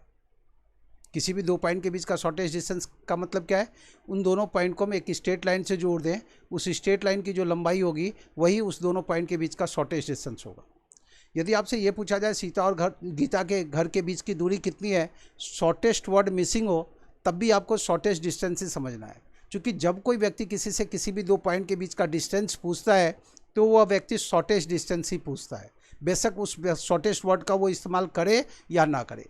जब आपसे कोई व्यक्ति टाइम पूछता है तो वो आपसे सही टाइम ही पूछता है, चाहे वो इस बात का जिक्र अपने प्रश्न में करे या ना करे। जैसे आपसे कोई पूछा टाइम कितना हो रहा है, तो आप उससे ये नहीं पूछ सकते ना कि सही टाइम पूछ रहे हैं या गलत टाइम पूछ रहे हैं, कोई भी सही टाइम ही पूछता है, सही शब्द का इस्तेमाल करे या ना करे, तो अपने साइड से हम उसे जोड़ लेते हैं। तो यदि यहाँ पर शॉर्टेस्ट वर्ड नहीं भी होता तो हम अपने साइड से जोड़ लेते हैं कि शॉर्टेज डिस्टेंस ही पूछ रहे हैं। अब चित्र बना के भी बना सकते हैं आप ऐसे। अभी आप इसमें क्या करेंगे, ये देखिए आप, ये 20 और 19 जोड़ दिए और ये 30 और 50 जोड़ दिए, तो मतलब 39 का स्क्वायर हमारा जो आंसर होगा कितना होगा, 39 का स्क्वायर प्लस 80 का स्क्वायर, इसका रूट, यही होगा हमारा जो डिस्टेंस होगा। जो डिस्टेंस हम ढूंढ रहे हैं वो इतना होगा। 39 का स्क्वायर कितना हो, तो 1521, चेक करना चाहते देख लिया। 9 का स्क्वायर हो गया 81 का, 1 लिखे 8 कैरी के, 29 इंटू 3 27 का डबल 54 प्लस 8 62 का 2 लिखे 6 कैरी के, 3 का स्क्वायर 9 और 6 15 और 80 का स्क्वायर 6400। सही है, जोड़िए इसको, इतना आ गया। अब हमें देखना है कि दिए गए ऑप्शन में से कौन कौन सा ऑप्शन फिट बैठ सकता है। जरा ऑप्शन देख लीजिए आप, हमारे पास जो ऑप्शन है वो क्या क्या है, 83, 87, 81 और 89, 83, 87, 81 और 89, लास्ट में 1 देख रहे हैं, तो 81 और 89 के केस में संभव है, ये 3 और 7 के केस में तो नहीं आएगा लास्ट में 1, तो ये दोनों तो ऐसे ही बार हो गया। और 80 का स्क्वायर होता है 6400, तो ये जो नंबर देख रहे हैं 81 का स्क्वायर नहीं हो जाएगा। 81 का स्क्वायर कितना होगा, 80 के स्क्वायर में 80 और 81 161 जोड़ दें तो 6561 होगा 81 का स्क्वायर, कितना 6561। ख्याल रखिए, पहले भी आपको बताया 80 का स्क्वायर है 6400, 81 का स्क्वायर चाहिए, तो इसमें 80 और 81 जोड़ दिए तो 81 का स्क्वायर होगा। अब प्रश्न उठता है कि क्या इतना सा जोड़ देने पर इतना आ जाएगा, जवाब है नहीं आएगा। ये देंगे ना, ये आप कितना जोड़ रहे हैं, इसमें 160 जोड़ रहे हैं, 200 भी जोड़ देंगे तो 6600 होगा, 160 के बजाय 200 भी जोड़ देंगे तो 6600 ही होगा, इतना तो नहीं आएगा ना। कहने का मतलब ये नहीं हो सकता, तो बचा क्या, यही चेक करना चाहते तो देख लीजिए। 89 को 89 से गुना करेंगे, आपको पता है ना 8900 से 11 कम है, -11 का स्क्वायर करेंगे, -11 इंटू -11 121, 121 का 21 लिख दिए, 1 कैरी के। अब 89 में से 11 घटाएंगे, 89 में से हम 1 घटाएंगे तो 88 होगा, 10 घटाएंगे तो 78 हो जाएगा, 78 प्लस 1 79, तो हाँ 89 का स्क्वायर इतना ही हो जाता है, तो फिट बैठता है। तो यही आंसर है। जरूरी नहीं है कि हम इसका स्क्वायर करने लग जाए, अंदाज भी लगाना है ना कि ये 81 है यहाँ पर, तो जब 80 का स्क्वायर 6400 होगा तो 81 का स्क्वायर कितना होगा, 80 और 81 6400 में जोड़ दिए तो 81 का स्क्वायर होगा। अब आप ये सोचिए कि इसमें 161 के बजाय हम 200 भी जोड़ देंगे तब भी तो इतना नहीं होगा ना। मतलब 80 का स्क्वायर 6400 है, 81 का स्क्वायर में 6400 में 200 भी जोड़ देंगे तब भी इतना नहीं होगा, मतलब ये बाहर हो गया। ये आंसर है। आपका अंदाज भी परफेक्ट होना चाहिए, समझ रहे हैं, उससे फ़ायदा मिलेगा। तो ये था 7, आराम से बना सकते हैं। लेकिन शुरू के दिनों में जहाँ ज़रूरी है वहाँ स्केच बना लीजिए, स्केच बनाने से परहेज़ ना करें। लेकिन बाद के दिनों में आपको ये समझना है कि हम बिना स्केच बनाए बड़े तेज़ी से तो ज़्यादा अच्छा है। 7 का जवाब दे रहे थे आप, और हर्षित जी का जवाब सही था। विदुषी जी का भी जवाब क्या आया था? हाँ, ये एक्सप्लेन किया विदुषी जी, है ना। चित्र भी बना के बना सकते हैं, है ना। अब आ जाइए क्वेश्चन नंबर 8 में। थोड़ा सा इससे बड़ा हो सकता है क्वेश्चन नंबर 8, लेकिन परेशान होने की जरूरत नहीं है, बनाते चलिए। क्वेश्चन नंबर 8 में आ जाए। नहीं बनेगा एक्सप्लेन करेंगे, तो कहीं कोई संकोच नहीं करना है। संकोच करेंगे तो कमजोरी रह जाएगी, फिर दिक्कत हो जाएगी।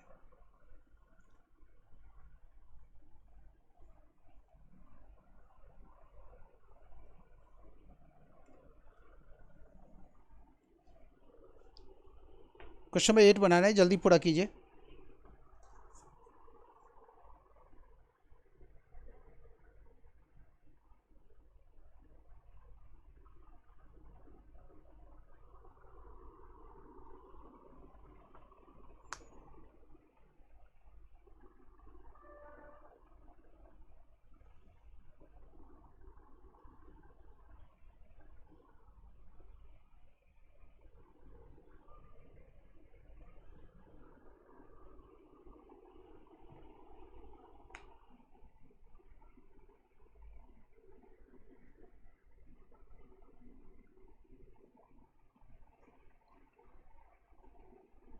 क्वेश्चन नंबर 8 बनाना है, जल्दी कीजिए।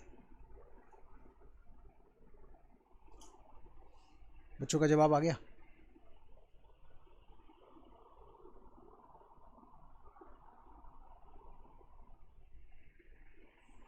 एकदम आराम आराम से बनाएं, कोई हड़बड़ी नहीं है।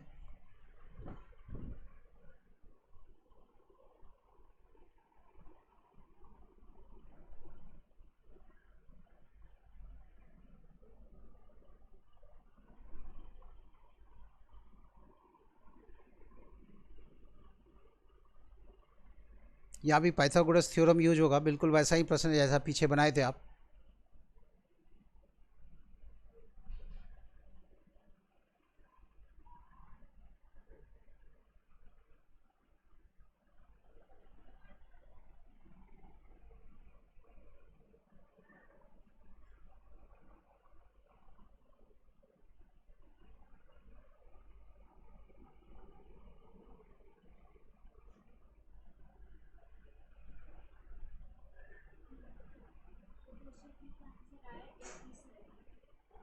विदुषी जी का जवाब आ गया 87। हर्षित जी बता रहे हैं 85। फिर से बनाइए, दोनों अलग अलग जवाब आ रहा है। आप दोनों फिर से बनाइए, ये नहीं बताएंगे कि किसका जवाब सही है, लेकिन आप में से एक का जवाब सही है।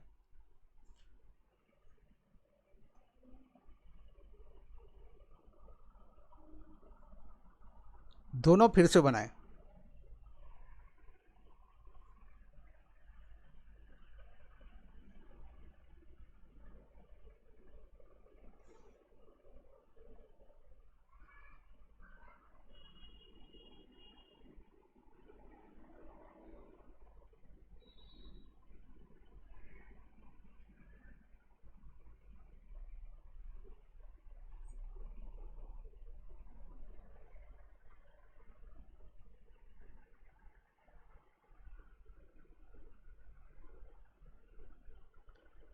क्या जवाब आया? जवाब चेंज हुआ बच्चों का कि वही जवाब है?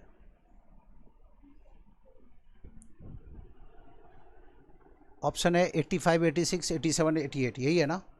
ऑप्शन है 85, 86, 87 और 88 है, ये ऑप्शन है। दोनों का अलग अलग जवाब है। जवाब हर्षित जी का सही है। ठीक है, इस बार हर्षित जी का जवाब सही है। कोई नहीं, देखिए आप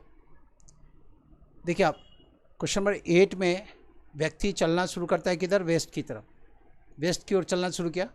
10 किलोमीटर चलने के बाद राइट टर्न किया, 30 किलोमीटर चला, फिर लेफ्ट टर्न करके 20 किलोमीटर चला, फिर राइट टर्न करके 40 किलोमीटर, फिर लेफ्ट टर्न करके 6 किलोमीटर, फिर राइट टर्न करके 7 किलोमीटर चला। यही दिया हुआ है प्रश्न में। प्रश्न में जो बात कही गई उसको यहाँ कोड करके लिख दिए। आपको बताया ही जा चुका है कि कोई व्यक्ति वेस्ट की तरफ चलना शुरू करे, एक बार राइट टर्न करे, फिर लेफ्ट टर्न करे, मतलब फिर वो किधर हो गया? एक बार राइट टर्न किया, फिर लेफ्ट टर्न किया, मतलब फिर वेस्ट की तरफ चला है। तो ये सारा, ये जो देख रहे हैं आप, जैसे ये 10 किलोमीटर वेस्ट है ना, तो ये भी वेस्ट ही है और ये भी वेस्ट ही है। तो 10, 20, 30 और ये 36 हो गया, इतने का स्क्वायर प्लस, अब ये वाला जोड़ दें, 77 का स्क्वायर हो गया ना। 30, 40, 70, 77 का स्क्वायर। ठीक है, इसका रूट, यही होगा रिक्वायर्ड डिस्टेंस जो हम ढूंढ रहे हैं, जो हम जानना चाह रहे हैं वो यही डिस्टेंस होगा।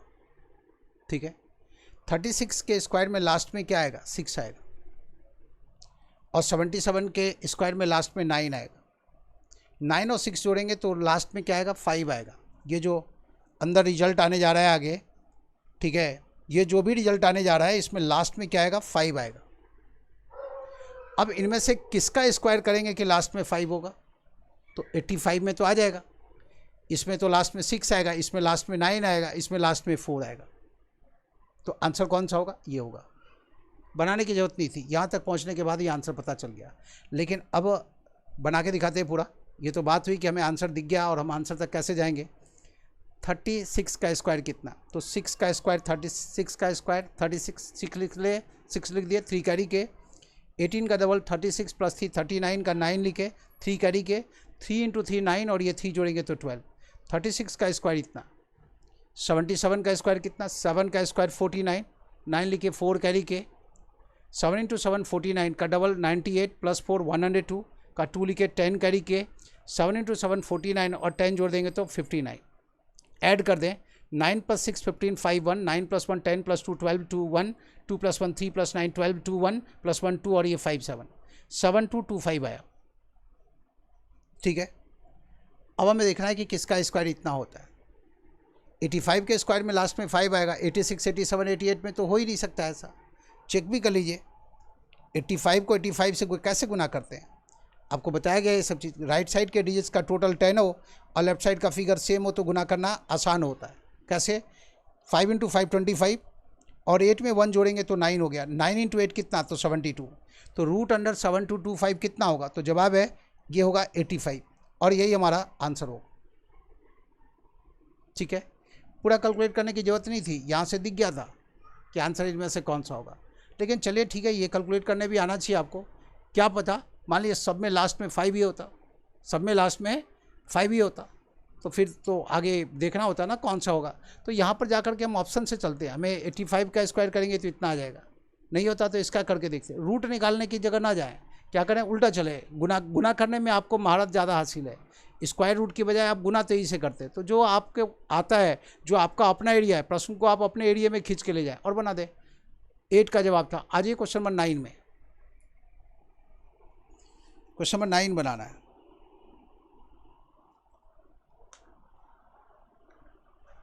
जल्दी कीजिए।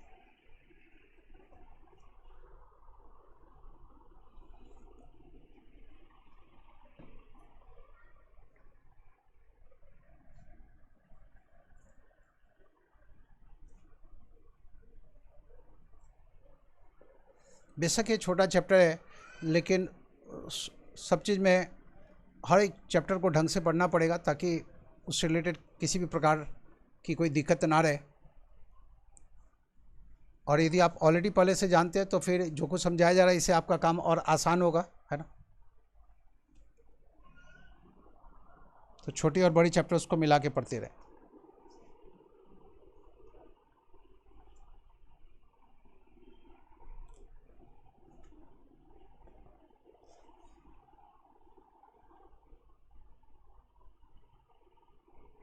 क्वेश्चन नंबर 9 बनाना है, जल्दी पूरा कीजिए।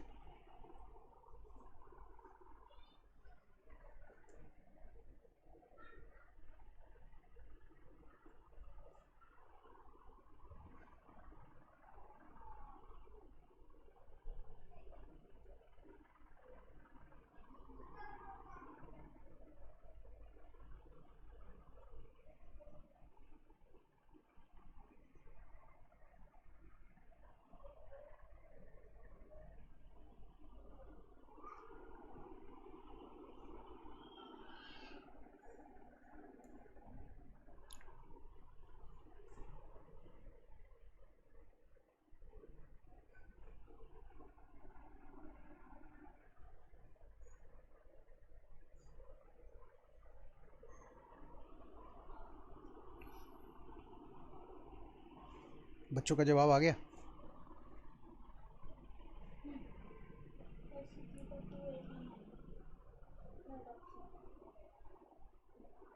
हर्षित जी का जवाब आया 289।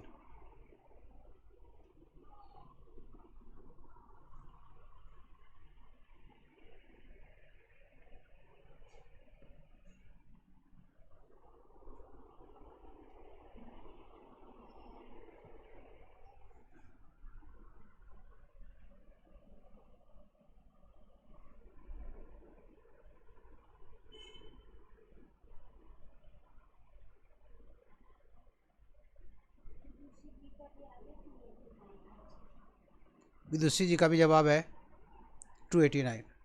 ठीक है, इसमें बनाने की तो ज़रूरत नहीं है।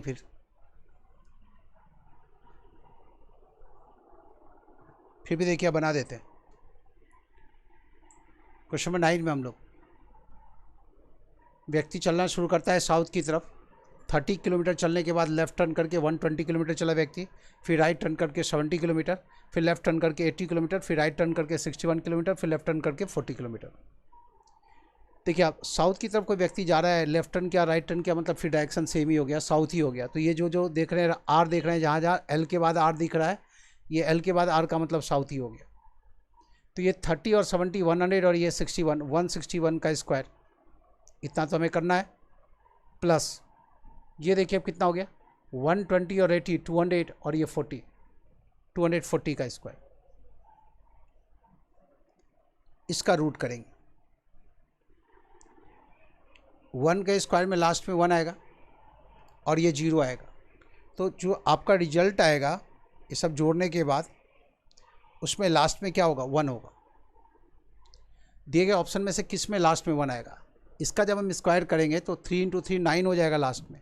तो ये तो हो नहीं सकता, ये हो सकता है और ये भी हो सकता है। 9 का स्क्वायर 81 होता है, 1 आ जाएगा लास्ट में। और ये 299 है, तो इसमें भी लास्ट में क्या हो जाएगा, 1 आ जाएगा। 9 इंटू 9 81 होता है। अब हमें क्या करना है, ये पूरा करना पड़ेगा। क्यों? क्योंकि स्थिति ऐसी आ गई कि 3 में से केवल लास्ट डिजिट के आधार पर ये काम बना नहीं, हमेशा ऐसा नहीं होता। अब हम 161 का स्क्वायर करके दिखाते हैं। यहाँ तो काम नहीं बना, 161 का स्क्वायर। ठीक है, 2 डिजिट का यूनिट बना लीजिए।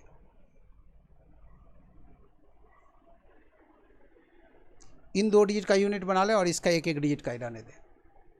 1 इंटू 1 1, 1 इंटू 1 1, 16 इंटू 1 16 और 16 इंटू 1 16, 16 और 16 32 का 2 लिखे 3 कैरी किए। और 16 का स्क्वायर होता है 256, 256 होता है। 256 में 3 जोड़ देंगे तो 259 होगा। और 24 का स्क्वायर कितना, 576 होता है। लास्ट में 1 0 है तो यहाँ 2 0 आ जाएगा। स्क्वायर कर रहे हैं तो 2 0 हो गया। ऐड कर दीजिए 1 2 9 + 6 15 5 1 5 + 1 6 + 7 13 3 1 2 + 5 7 + 1 8 8 3 5 2 1, इतना आया। अब हम इसका ये बराबर होगा, देखिए आप 8 3 5 2 1। एक बार टोटल कर ले। ठीक है, अब दिए गए ऑप्शन में से कौन सा ऑप्शन आंसर होगा? देखिए आप 291 है। यदि हम आपसे कहें कि 290 का स्क्वायर कितना होगा, तो 29 का स्क्वायर, 9 का स्क्वायर 81 8, 9 इंटू 2 18 इंटू 2 36 + 8 44 4 2 इंटू 2 4 + 4 इतना, और उसके पीछे 2 0। 290 का स्क्वायर होगा इतना, 290 का स्क्वायर होगा इतना। और ये जो नंबर देख रहे हैं वो इससे छोटा है, मतलब ये 290 से छोटे नंबर का स्क्वायर है। 290 से छोटे नंबर का स्क्वायर है, ये देखिए ना, 290 से छोटे नंबर का स्क्वायर है। तो ये तो हो ही नहीं सकता, ये हो ही नहीं सकता। क्यों? चूँकि 290 का स्क्वायर इतना होता है और ये ऐसा देख रहे हैं आप, तो इससे छोटा नंबर है ना, इससे छोटा नंबर है। तो 291 299 हो ही नहीं सकता। तो आंसर क्या, 289। तो जब आप इससे सॉल्व करेंगे तो रिजल्ट कितना हो जाएगा? तो जवाब है 289 किलोमीटर। और यही जवाब है हर्षित जी का। उम्मीद कर रहे हैं यही जवाब विदुषी जी का भी होगा। मैसेज आ गया है ना? हाँ ठीक है, विदुषी जी का भी यही जवाब है। अच्छी बात है। क्वेश्चन नंबर 9 था। क्वेश्चन नंबर 10 में आ जाइए। 9 इसलिए बना दिए कि 3 डिजिट्स वाला नंबर आ रहा है तो परेशान ना हो, 3 डिजिट्स को 3 डिजिट से गुना करने आना चाहिए। और आपको याद होगा बेसिक कैलकुलेशन में टाइप 10 में आपको सिखाया गया है 2-2 डिजिट्स का यूनिट बना करके हम गुना कर लेते हैं। तो मैथ्स में जो टेक्निक सिखाया गया वो रीजनिंग में इस्तेमाल होता है, रीजनिंग का जो टेक्निक है वो मैथ्स में इस्तेमाल होता है। बस ज़रूरत है मन लगा के पढ़ते रहें, नींद नहीं आनी चाहिए, है ना, जगे रहे।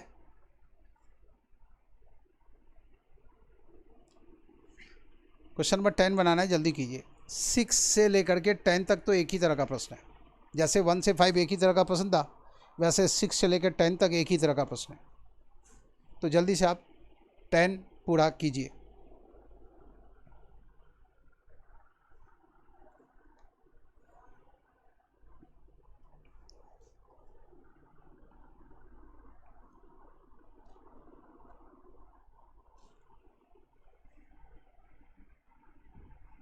टेन दिखता बड़ा है लेकिन आसान ही है।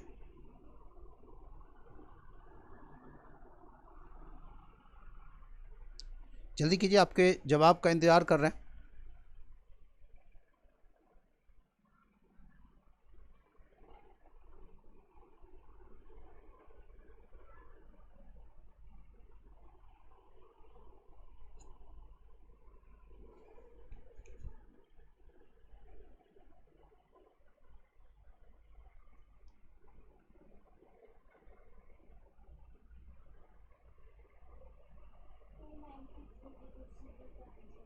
विदुषी जी का जवाब आ गया 293। हर्षित जी का क्या जवाब है?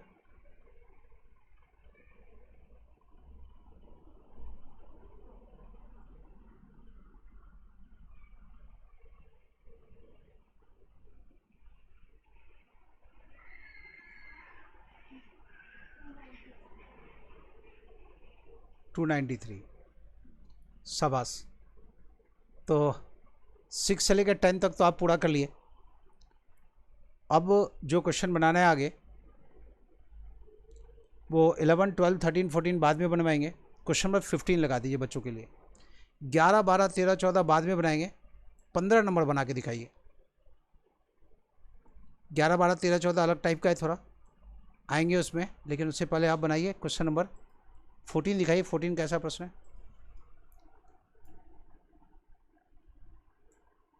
नहीं ठीक है, 15 ही लगा दीजिए। 11, 12, 13, 14 बाद में बनाएंगे, 15 बनाइए। क्वेश्चन नंबर 15 बनाना है, जल्दी कीजिए।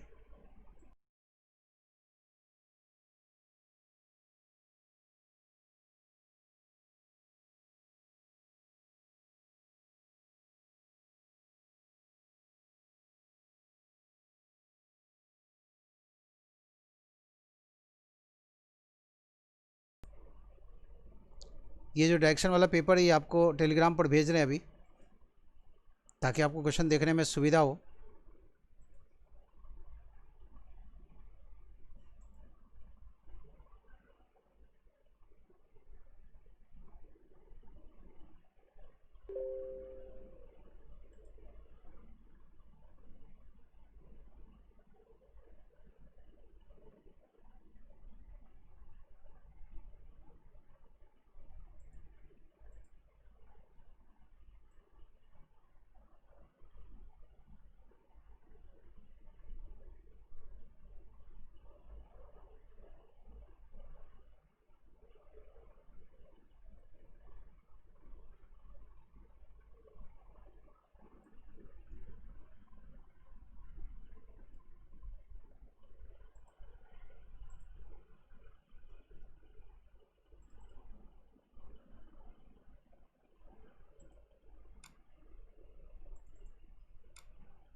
कितना आंसर आ गया?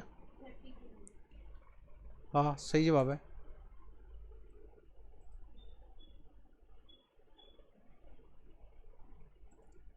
सही जवाब है।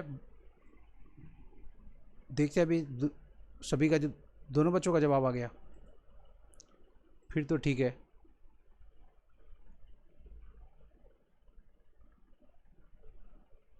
आपको ये पेपर टेलीग्राम पर भेज रहे हैं, सेंड हो गया, पहुंच गया होगा टेलीग्राम। आप ओपन करके इस पेपर को देख सकते हैं। आप वापस आ जाइए अपने क्वेश्चन पर। क्वेश्चन नंबर 15 में हम लोग 11, 12, 13, 14 बाद में बनाएंगे, लास्ट में बनाएंगे उसको। तो उससे पहले जो आसान प्रश्न है उसको बना लेते हैं।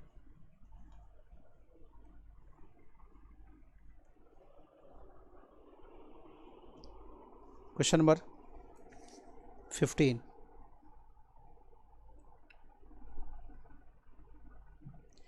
रितेश साउथ ईस्ट की तरफ चला, कितना, 16 मीटर। और फिर वो वेस्ट टर्न किया और चला 48 मीटर। फिर वो नॉर्थ वेस्ट की तरफ टर्न किया, चला 16 मीटर। और फिर वो 18 मीटर चला ईस्ट की तरफ और रुक गया।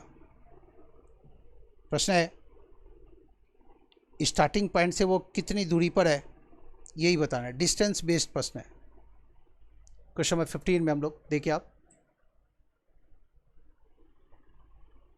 व्यक्ति चलना शुरू किया साउथ वेस्ट की तरफ, यही है, ये है ना क्वेश्चन। देखिए आप किधर, साउथ ईस्ट की तरफ। हाँ, साउथ ईस्ट की तरफ चलना शुरू किया तो क्या करें आप, ऐसे एक प्लस का साइन बना लें।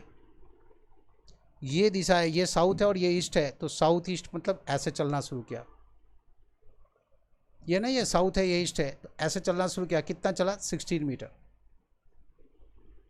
फिर उसके बाद वो वेस्ट टर्न किया। यहाँ से वेस्ट किधर होगा, इधर होगा।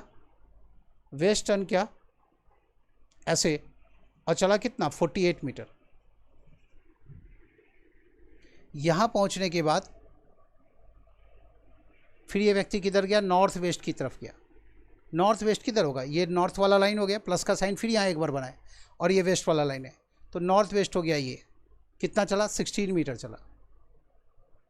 गौर से देखिए आप, ये लाइन और ये लाइन पैरेलल होगा और हाइट भी दोनों की सेम है। उसके बाद क्या हुआ, यह व्यक्ति ईस्ट की तरफ मुड़ा और चला कितना, 18 मीटर।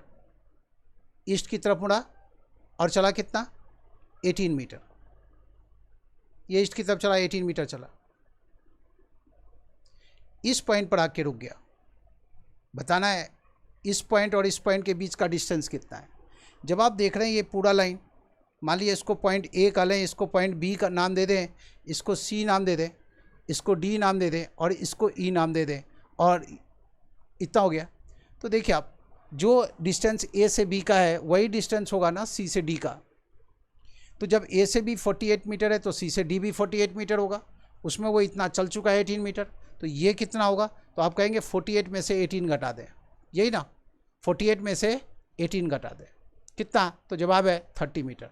तो यही आंसर होगा, 30 मीटर यहाँ से यहाँ तक का डिस्टेंस। आसान सा प्रश्न था। अब इसमें सीखने की चीज़ यही थी, देखिए आप, कि जब व्यक्ति साउथ ईस्ट की तरफ चला तो ये है साउथ और ये ईस्ट, तो ये ऐसे चलेगा। और एंगल कितने एंगल पर, 45 डिग्री के एंगल पर, मेंशन हो या ना हो। इसमें आप कहेंगे कि एंगल तो मेंशन नहीं है, तो हम ठीक बीच में ये लाइन ले जाएंगे, मतलब 45 डिग्री ना, ठीक बीच में लाइन लाने का मतलब क्या, ये एंगल कितना हो जाएगा, 45 डिग्री। फिर जब नॉर्थ वेस्ट भी ले जाना होगा तो भी क्या होगा, तो भी यहाँ भी एंगल ये कितना होगा, ये 45 डिग्री एंगल पर ले जाएंगे। ऐसे बना देना ऐसे प्रश्नों को। अगले प्रश्न में आ जाइए, क्वेश्चन नंबर 16 बनाइए। 16 नंबर प्रश्न दिखाया जा रहा है स्क्रीन पर, जल्दी से 16 नंबर बनाइए।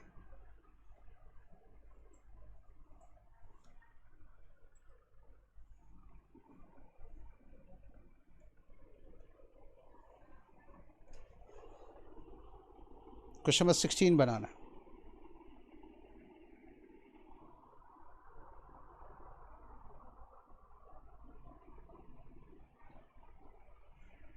अच्छा प्रश्न है, जल्दी से 16 पूरा कीजिए।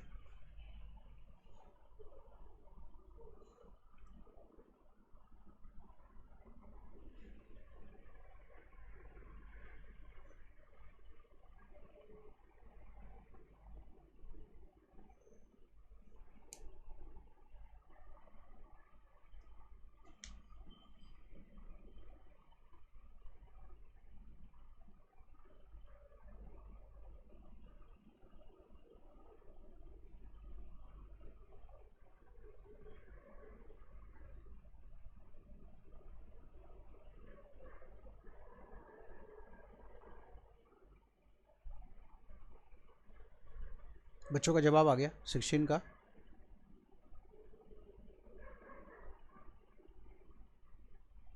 जल्दी पूरा कीजिए, आपके जवाब का इंतज़ार कर रहे हैं।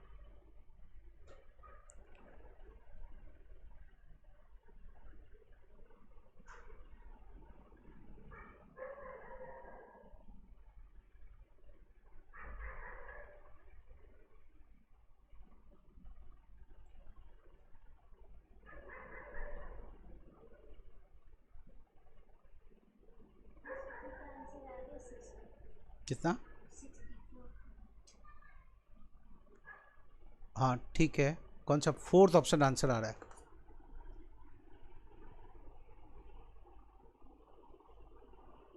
हाँ ठीक है, फोर्थ ऑप्शन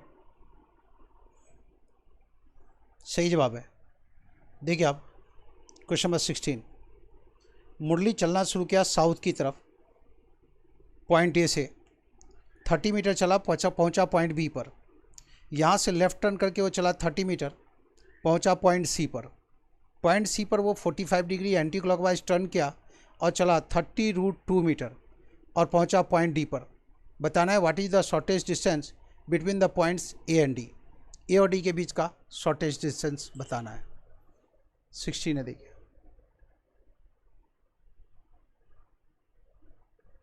इस पॉइंट से मुरली चलना शुरू किया, साउथ की तरफ टर्न किया और चला 30 मीटर।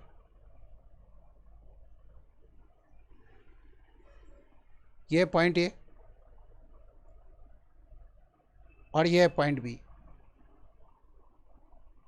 पॉइंट ए से चला 30 मीटर, चलने के बाद पॉइंट बी पर पहुंचा, यहां से लेफ्ट टर्न किया और चला 30 मीटर, पहुंच गया पॉइंट सी पर। यह है पॉइंट सी। यहां से वह एंटी क्लॉकवाइज 45 डिग्री टर्न किया। देखिए आप, सीधे जाता तो आगे बढ़ता चला जाता, यहाँ से वो 45 डिग्री एंटी क्लॉकवाइज टर्न किया। तो देखिए आप एंगल कैसे घुमाएंगे, ये हो गया 45 डिग्री एंटी क्लॉकवाइज। इस लाइन पर वो बढ़ गया, लेकिन कितना गया? तो जवाब है 30√2 मीटर चला। ठीक है, पहुंचा कहाँ? पॉइंट डी पर। इतनी बात समझ रहे? अब जरा देखिए आप इस चित्र को देखिए,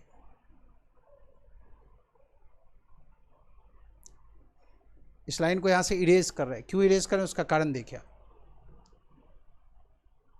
यह है पॉइंट डी, इसको पॉइंट ई का लें, इसको पॉइंट एफ नाम दे दें। आप देख रहे हैं ए बी सी और ई एक स्क्वायर है, इसका ये डायगोनल कितना होगा? बी से ई एक डायगोनल है, स्क्वायर का डायगोनल कितना होता है? साइड मल्टीप्लाई बाय √2 होता है। ये साइड है, मल्टीप्लाई करेंगे √2 से, तो ये होगा 30√2 मीटर, और ये भी 30√2 ही मीटर है। तो जाहिर है ये पॉइंट जो होगा और ये पॉइंट जो होगा एक सीधी रेखा में आ जाएगा। ये एंगल 45 डिग्री हो गया, तो ये एंगल भी तो 45 डिग्री ही है। बी से सी तक की जो दूरी है वही दूरी होगी ई से डी तक की। तो जैसे बी से सी 30 मीटर है तो ई से डी भी 30 मीटर होगा, और बी से सी तक का जो डिस्टेंस है वही डिस्टेंस होगा ए से ई तक का। प्रश्न आपसे क्या है? ए से डी तक का डिस्टेंस कितना है? तो 30 और 30 जोड़ देंगे, तो जो जवाब दिए हैं आप 60 वो बिल्कुल सही है। ए से डी तक का डिस्टेंस कितना? तो ए डी बराबर कितना होगा? तो 30 + 30 मतलब 30 मल्टीप्लाई बाय 2, 60 मीटर, और यही आंसर सही जवाब। बचा हुआ जो क्वेश्चन इसको बना के रखिएगा, कल वाली क्लास में इसको पूरा कर देंगे। तो आज के सेशन में बस इतना ही। आगे जो भी क्वेश्चन है PDF भेज ही दिया आपको, उसको बैठ के बनाइएगा। बन गया तो ठीक है, नहीं बना तो जो क्वेश्चन नहीं बना उसको एक्सप्लेन करेंगे। ख्याल रखिए, डायरेक्शन से 1 से 2 प्रश्न तो मिलेगा ही, वो 1 से 2 प्रश्न गलत नहीं होना चाहिए। जो भी चैप्टर पढ़े ये सोच के पढ़े, और तब तक पढ़ते रहें जब तक कि आपको ये विश्वास हो जाए कि हाँ इस चैप्टर से वो जो भी प्रश्न आएगा वो मुझसे बन जाएगा। उस पॉइंट पर ले जाके चैप्टर को छोड़ेंगे, है ना। तो चलिए आज इतना ही। आप कंटिन्यू जवाब देते रहे, पूरे उत्साह के साथ लगे रहे। बहुत बहुत धन्यवाद। Good night.